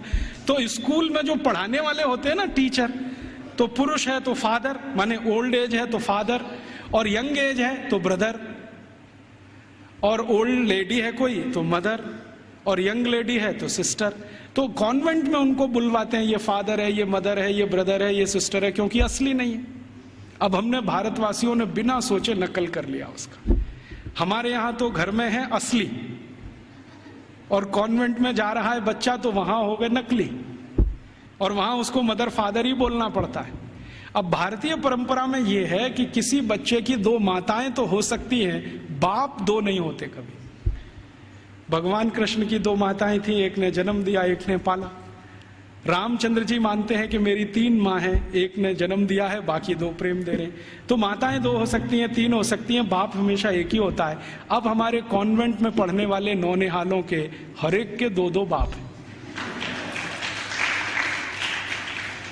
एक तो घर में है असली और दूसरे हैं वहां नकली। और मैं आपको अंग्रेजी की एक शब्द की व्याख्या करता हूं।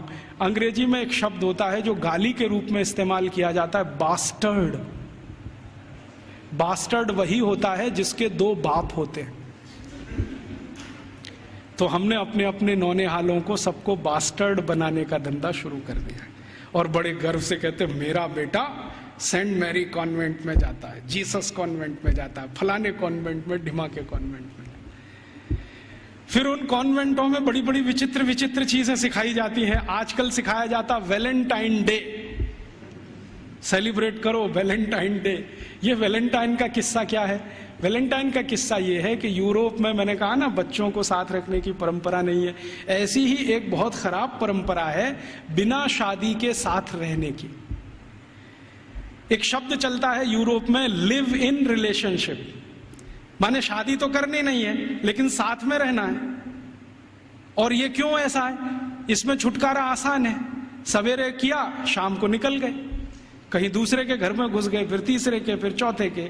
तो जैसे कुत्ते घूमते रहते हैं ना, ऐसे। लिव इन रिलेशनशिप माने कुत्ता संस्कृति।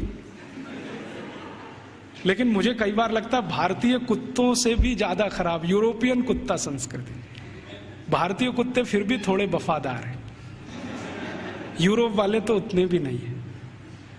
तो ये लिव इन रिलेशनशिप का चक्कर बहुत है। और आपको सुनकर आश्चर्य होगा कि पहले से और आज तक यूरोप की 70% प्रजा बिना शादी के रहती है, बिना शादी के रहते। आप अभी भी जाके देख लो, लंदन में, पेरिस में, कहीं भी। अमेरिका में तो ये प्रतिशत 78% है, बिना शादी के रहते हैं। अब बिना शादी के रहते हैं तो पत्नियां बदलती हैं, माफ करो पत्नी तो हो ही नहीं सकती, स्त्रियां बदलती रहती हैं। उनको वो विचित्र विचित्र नामों से संबोधित करते हैं। इंग्लैंड में एक नाम चलता है Mrs Lloyd, Mrs Topno, Mrs ये, मिसेस वो, माने ये उसकी रखेल है जिसके नाम से कहा। मिसेस माने पत्नी को छोड़कर कोई भी महिला जिसके साथ आप बिस्तर शेयर करते हैं वो सब मिसेस होती है। तो वहां तो ये है सारा खेल, स्त्रियां तो शादी के बिना, पुरुष तो शादी के बिना। तो कभी कभी बीच बीच में यूरोपियन लोगों को कुछ अच्छे विचार भी आ जाते हैं। तो 4वीं शताब्दी में, आज से लगभग 1600 साल पहले, एक व्यक्ति पैदा हो गए रोम में, उनका नाम था वैलेंटाइन। वो चर्च के पादरी हो गए। उन्होंने भारत का साहित्य कुछ पढ़ा। भारतीय साहित्य बहुत जगह फैला है, हम सब जानते हैं। तो वो पढ़ लिया, उनके विचार बदल गए। उनका कहना है कि सबको शादी करके ही रहना चाहिए। और वो प्रचार करने लगे गांव गांव घूम के कि भाई शारीरिक संबंध बनाओ तो पहले शादी करो। तो राजा जो था उस समय, क्लॉडियस नाम का एक राजा था रोम में, वो कहता था आप ये क्या बकवास करते हैं। वो कहते थे ये बकवास नहीं है, बहुत अच्छी जीवन पद्धति है। पूर्वी भारत में, पश्चिम भारत में, सब जगह यही चलती है। वहां के लोग बहुत अच्छे हैं, स्त्रियां बहुत अच्छी हैं, आप भी अगर इसमें आ जाओ तो बहुत अच्छा होगा, बीमारियां कम हो जाएंगी वगैरह वगैरह, समाज व्यवस्थित हो जाएगा। तो वो घूमते थे गांव गांव, प्रचार करते थे भाई शादी करो, शादी करो, शादी करो। और राजा जो होता था वो रोकता था कि शादी क्यों करना, हमारी तो परंपरा है बिना शादी के रहना। तो राजा और वैलेंटाइन का झगड़ा चलता था। तो वैलेंटाइन साहब क्या करते थे कि जो भी शादी करने को तैयार हुआ उसको अपने चर्च में बुलाते थे और उसकी शादी करते थे। ये सिलसिला उन्होंने 20-25 साल चलाया। अब वो राजा बहुत परेशान हो गया, तो एक दिन उसने वैलेंटाइन को फांसी पर लटकाने का आदेश दे दिया। तो 14 फरवरी सन 498 को वैलेंटाइन को फांसी पर लटका दिया गया। तो जिनकी उन्होंने शादियां कराई थी वो बहुत दुखी हो गए, तो उनकी याद में उन्होंने वैलेंटाइन डे मनाना शुरू कर दिया। तो ऐसे वैलेंटाइन डे आया। अब उनके कॉन्वेंट में वैलेंटाइन डे मनाते हैं, अब हमारे भी कॉन्वेंट में चालू हो गया वैलेंटाइन डे, वैलेंटाइन डे। यहां तो कोई समस्या नहीं है शादी करके रहने की, वहां तो शादियां ही नहीं होती हैं। अब हमारे स्कूलों में वैलेंटाइन डे मनाता है, तो बच्चे क्या करते हैं, ग्रीटिंग कार्ड खरीदते हैं, अपनी अम्मा को देते हैं would you be my valentine, फिर बाप को भी दे देते हैं would you be my valentine. इन मूर्खों को पता ही नहीं कि वैलेंटाइन थे कौन, इसका मतलब क्या है। अम्मा को पूछ रहे हैं would you be my Valentine. अभी थोड़े दिन पहले बंबई में मैं एक बुजुर्ग आदमी को मिला जिनकी 75 साल की उम्र है, उनके पास 18 ग्रीटिंग कार्ड आए वैलेंटाइन डे पर, और सब में एक ही बात would you be my Valentine. 75 साल के बुजुर्ग आदमी से लड़कियां पूछ रही would you be my Valentine. ऐसा अधकचरापन है। ये सब कॉन्वेंट में से हमारे बच्चे सीख सीख के निकल रहे हैं। और इन कॉन्वेंट स्कूलों में क्या क्या सब सिखा दिया। वो कहता था ना मैकॉले ये कहता था कि ये जो कॉन्वेंट स्कूल हम चलाएंगे इनमें शिक्षा मिले ना मिले, संस्कार अंग्रेजियत के हम जरूर देंगे। तो क्या होगा, तो कह रहा है वो कि भारतवासी जितने साल इसमें से पढ़कर निकलेंगे ना, तो वो शरीर से दिखने में भारतीय होंगे, आत्मा से अंग्रेज हो जाएंगे, फिर यही हमारी मदद करेंगे और भारत को गुलाम बनाए रखने में व्यवस्था करेंगे। तो संस्कार देना है उनको तो अपना, तो वो दे रहे हैं। अब वह जो कॉन्वेंट में वैलेंटाइन डे सिखा दिया, फिर उन्होंने पता नहीं मदर्स डे सिखा दिया, फादर्स डे सिखा दिया। मदर्स डे पता है क्या होता है यूरोप में? यूरोप में एक और बहुत पुरानी परंपरा है, प्लेटो के समय से चली आ रही है, कि बच्चे जब पैदा हुए ना तो घर में तो रखने नहीं है, बाहर छोड़ देने हैं। तो उन बच्चों को मां का दूध नसीब नहीं है, तो चर्च में जो होती है ना, सिस्टर्स होती है, वो अपना दूध उनको उपलब्ध कराती है। अब आप में से कई लोगों को यह प्रश्न होगा कि बायोलॉजिकली यह संभव कैसे है? वो नर्स तो मां बनी नहीं, तो उसको दूध कैसे आएगा? लेकिन अभी आधुनिक विज्ञान ने यह सिद्ध कर दिया है कि कोई बच्चा लगातार 2-3 दिन तक बिना विवाहित किसी महिला को लगातार स्तनपान करे तो 4-5वें दिन से दूध आना शुरू हो जाता है। तो उनके यहां नर्सिंग जो होती है वो सिस्टर्स के द्वारा होती है या नर्सिस के द्वारा होती है, मां नहीं करती है। लेकिन कभी कभी साल में कोई एक दिन मनाना हो तो वो मदर्स डे मनाते हैं, जिस दिन मां अपने बच्चे को दूध पिलाने के लिए वहां जाती है कॉन्वेंट में, तो उनके यहां मदर्स डे होता है। ऐसे ही उनके यहां फादर्स डे होता है। फादर्स डे का चक्कर क्या है, यूरोप के बच्चे वैसे तो घर में रहते नहीं, जो गलती से किसी ने रख लिए तो उनको अपने बाप के साथ खाना खाने का अधिकार नहीं है। डाइनिंग टेबल पर अपने बाप के साथ वो नहीं बैठ सकते। बाप अपने डाइनिंग टेबल पे खाना खाएगा दोस्तों के साथ, जब वो चला जाएगा खाना खा के तो बाद में बच्चे डाइनिंग टेबल पे बैठते हैं। लेकिन साल में कोई एक दिन वो फिक्स करते हैं जब बच्चे बाप के साथ बैठे डाइनिंग टेबल पर, उस दिन वो फादर्स डे मनाते हैं। अब उनके मदर्स डे, उनके फादर्स डे, उनके ब्रदर्स डे, उनके सिस्टर्स डे या उनका वैलेंटाइन डे, उसके पीछे कुछ कहानियां हैं। हम बिना सोचे समझे अंधों की तरह से इस पे लग गए। कई बार मैं देखता हूं अजमेर जैसे शहर में, जयपुर जैसे शहर में मदर्स डे पे रैली निकाली जा रही है, प्ले कार्ड लेके बच्चियां अपने अपने हाथ में जा रही हैं, स्कूल कॉलेज उनका छुड़वा दिया जाता है, और ये सब मूर्ख सरकारी अधिकारी किया करते हैं। फिर फादर्स डे पे निकालते हैं, फिर इस पे निकालते हैं, ये सब तमाशेबाजी। ये मैकॉले हमारे यहाँ छोड़ के गया, और वो बार बार कहता था कि हमें संस्कार देना है, शिक्षा दे पाए ना दे पाए वो महत्व का नहीं, अंग्रेजियत का संस्कार देना है। तो वो दे गया। अब वो हमारे खून में घुस गया, और इतना घुस गया है कि कुछ समझ में नहीं आता ये निकले कैसे। कई बार मैं किसी के घर में जाता हूं तो पिताजी का नाम है रामदयाल, माताजी का नाम गायत्री देवी, बेटे का नाम टिंकू। अब मैं पूछता हूं कि ये रामदयाल और गायत्री देवी का टिंकू कहां से आ गया? या रामदयाल और गायत्री देवी की बेटी का नाम डिम्पल, ट्विंकल, बबली, डबली। क्या है बबली का मतलब, क्या है डबली का मतलब? इस तरह के नाम हमने रखे हुए। घुस गई अंग्रेजियत हमारे घर में। हम सब मातृभाषा में हिंदी हैं और रोज घर में बोलते हैं, oh Rajiv Dixit, she is my Mrs. तो मैं पूछता हूं, really she is your Mrs? क्योंकि यूरोप में मिसेस का माने धर्म पत्नी को छोड़कर कोई भी महिला, और उनकी धर्म पत्नी कहती है, oh Rajiv Dixit, he is my mister. तो मैं पूछता हूं, रियली? क्योंकि यूरोप में मिस्टर का माने पति को छोड़कर कोई भी पुरुष, और मिस तो बहुत ही खराब है। मिस है फ्रेंच शब्द है। मिस का माने एक ऐसी महिला जो जिंदगी भर वैश्यावृत्ति करे, शादी ना कर सके, वो मिस है। हम बड़े गर्व से लिखते हैं मिस फलाना, मिस ढिमाका, मिस ये, मिस वो, बिना सोचे समझे। और सबसे खतरनाक शब्द यूरोप में है अंकल। सबसे खतरनाक है, क्योंकि जिसके बारे में आपको कुछ बताना ही नहीं हो उसको अंकल बोल दो, जिसके बारे में नहीं बताना हो उसको आंटी बोल दो। हमारे यहाँ अंकल आंटी कैसे हो सकते हैं? या तो चाचा होंगे, या तो काका होंगे, या तो मामा होंगे, या तो मौसा होंगे, या तो ताऊ होंगे। सब कुछ हमारे यहाँ निश्चित है। अंकल तो बहुत ही अनिश्चित शब्द है, आंटी तो और भी। मैं कॉलेज छोड़ गया तो हमने अपने बच्चों से मम्मी बोल, डैडी बोल, ये बुलवाना शुरू कर दिया। मम्मी का मतलब है मरा हुआ, और डैडी मरे हुए जैसा,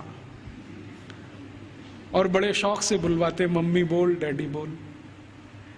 अब यूरोप में जो भूषा थी ना, वो हमारे कॉन्वेंट में घुस गई। यूरोप में क्या टाई लगाना है, सूट पहनना, क्योंकि ठंड बहुत है। हमने यहाँ 50 डिग्री टेम्परेचर वाले अजमेर में भी टाई लगवा दिया सबको। इतनी भयंकर गर्मी है, अंदर से पसीना पसीना हो रहा है। और कभी कभी तो रोज मैं ये दृश्य देखता हूँ, एक दूल्हे राजा जून की गर्मी में शादी करने जा रहे हैं, 3 पीस सूट और टाई लगा के घोड़े पे चढ़ के बैठे हुए हैं। उनको पूछो, भाई तुमको सुपर इडियट बनने का यही दिन मिला है?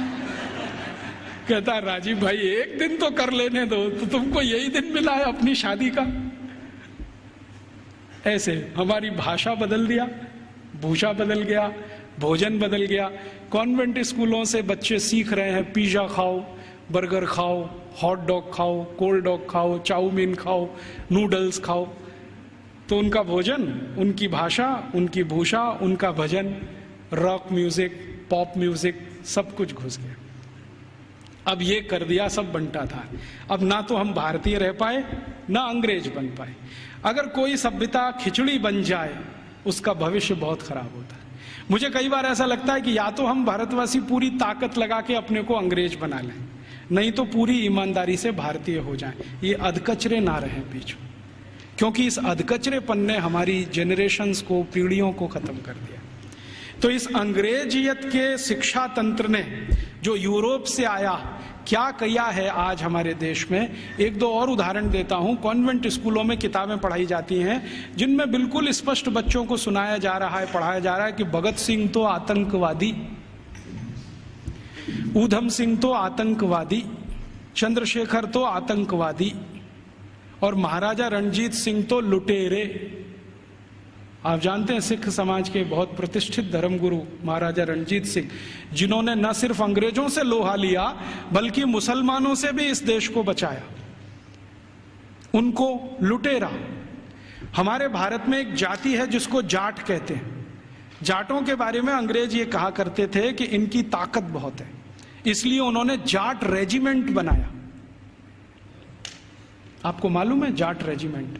ऐसे ही जाटों के पैरेलल महाराष्ट्र में है मराठा, वो भी एक तरह से जाट ही है।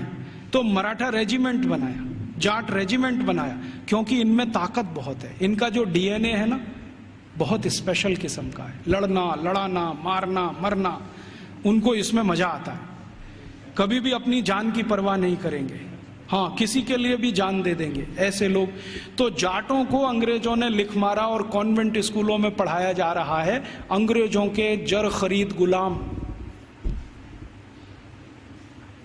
अब ये बच्चे बार बार पढ़ रहे हैं, रोज रोज पढ़ रहे हैं, रोज रोज पढ़ रहे हैं, रोज रोज पढ़ रहे हैं, तो थोड़े दिन में मान ही लेंगे कि हाँ, भगत सिंह तो आतंकवादी था, ऊधम सिंह भी आतंकवादी था।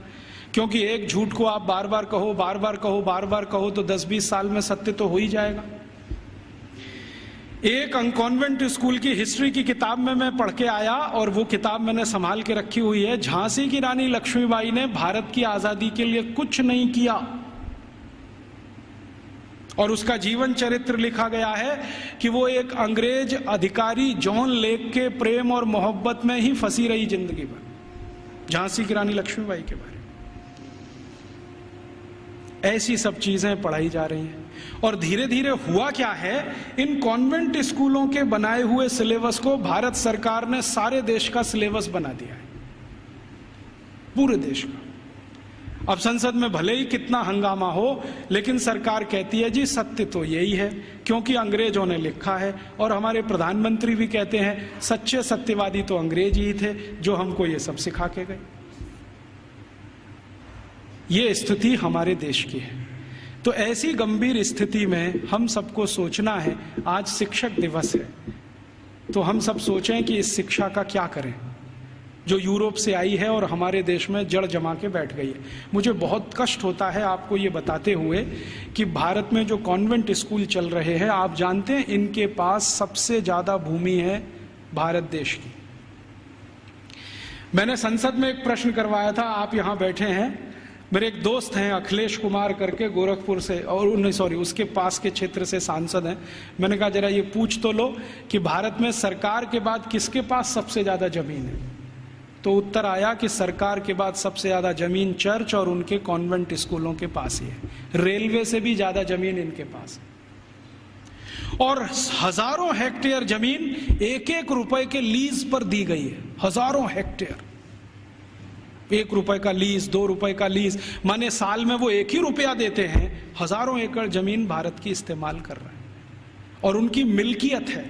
1820 से अंग्रेजों की सरकार ने ये जमीन देना शुरू किया, 2006 तक ये आबाद गति से चालू है।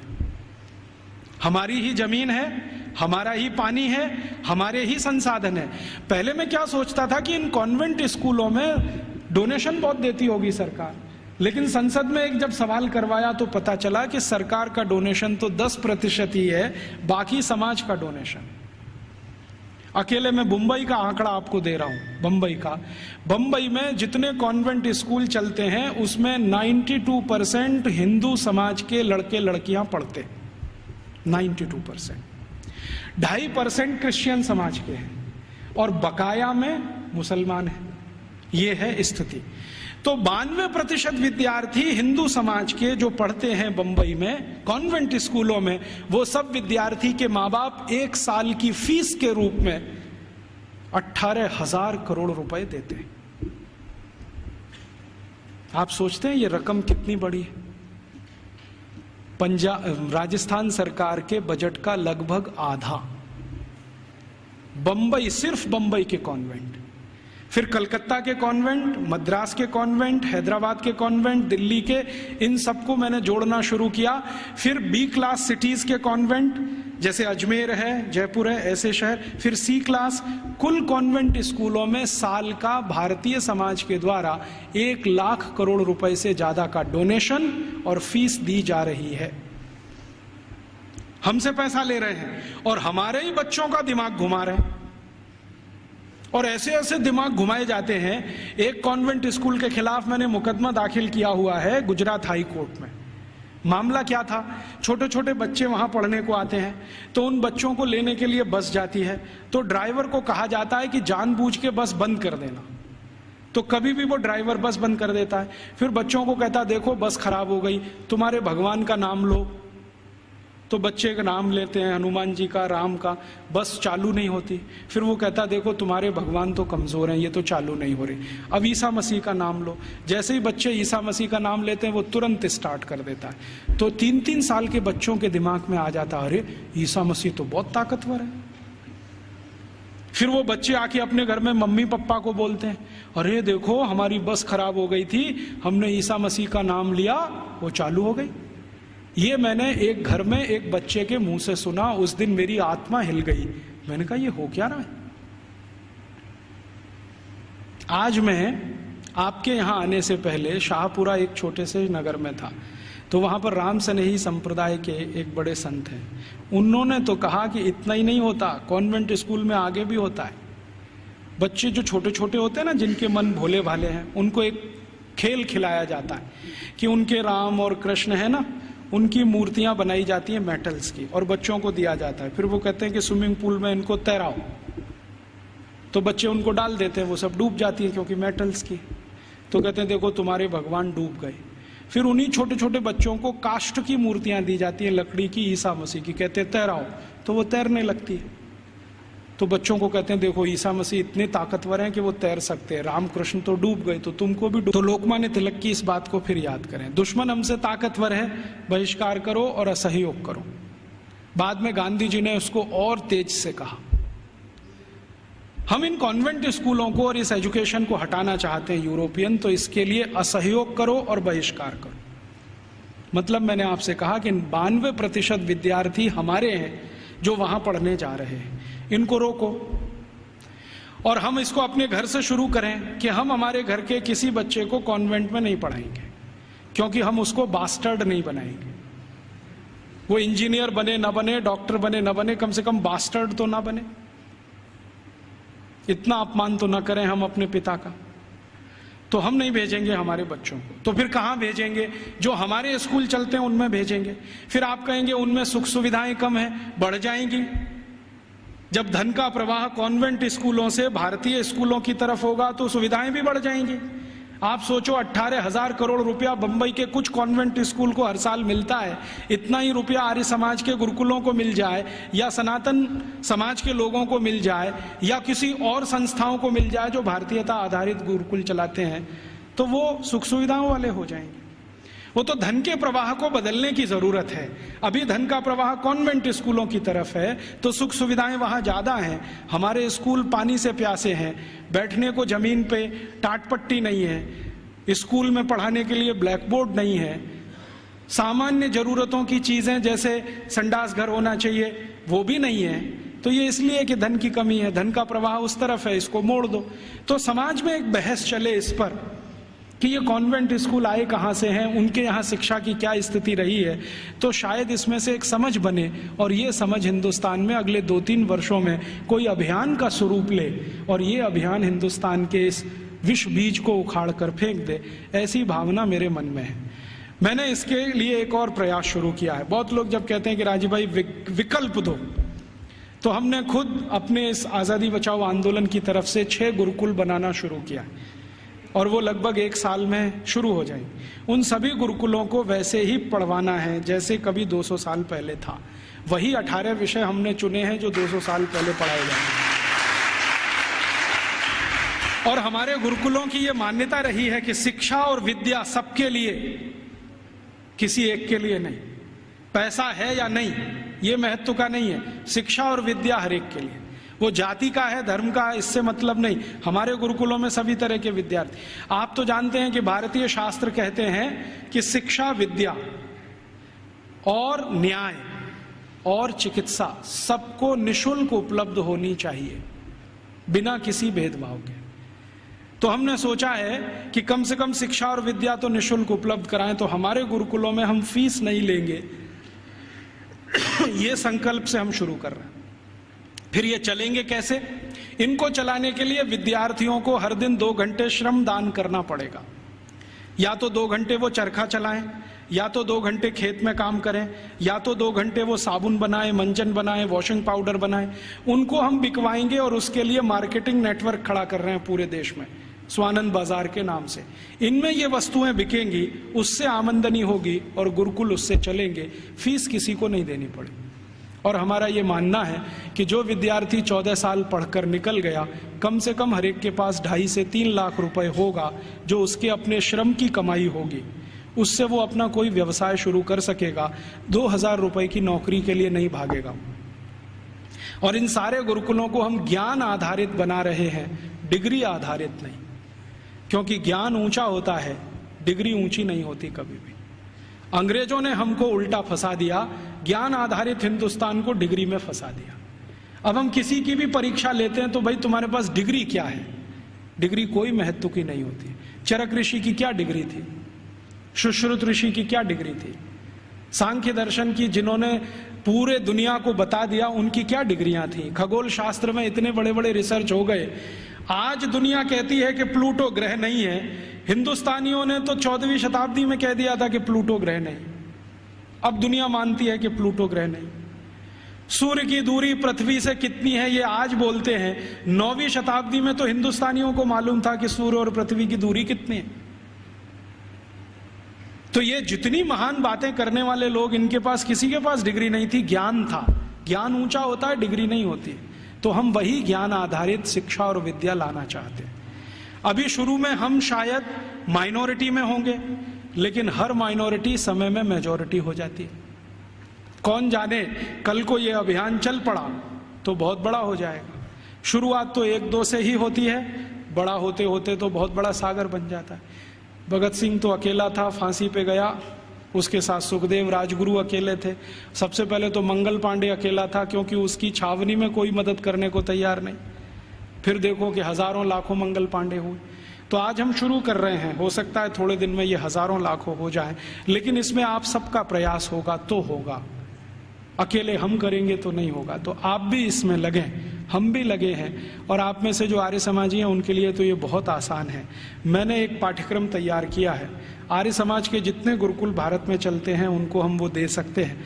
हमारा उस पर कोई कॉपीराइट नहीं है, सबको कॉपी करने का कंप्लीट राइट है, क्योंकि हम मानते नहीं कि ज्ञान पर किसी का विशेष अधिकार है। ज्ञान तो सबके लिए। मैंने कहीं से लिया, आपको दिया, आप किसी और को दे दीजिए। तो आर्य समाज के सभी गुरुकुलों को मैं दे सकता हूं और दूसरे गुरुकुलों को दे सकता हूं, वहां भी ये साथ साथ शुरू हो जाए, हम प्रयास करें, आप भी करें, तो हो सकता है 3-4 साल में इस देश की शिक्षा का ढांचा और दिशा दोनों बदल जाए। ऐसे अभीष्ट की कामना करके आपके पास आया। आपने बड़े ध्यान शांति से सुना, आपका आभारी हूँ। इन बातों को किसी और को भी सुनाएंगे तो और आभारी रहूँगा। कुछ बातें ऐसी मैंने कही हों जो आपको अच्छी न लगी हो तो उनको यहीं छोड़कर जाइए, उसके लिए माफ़ी चाहता हूँ। धन्यवाद।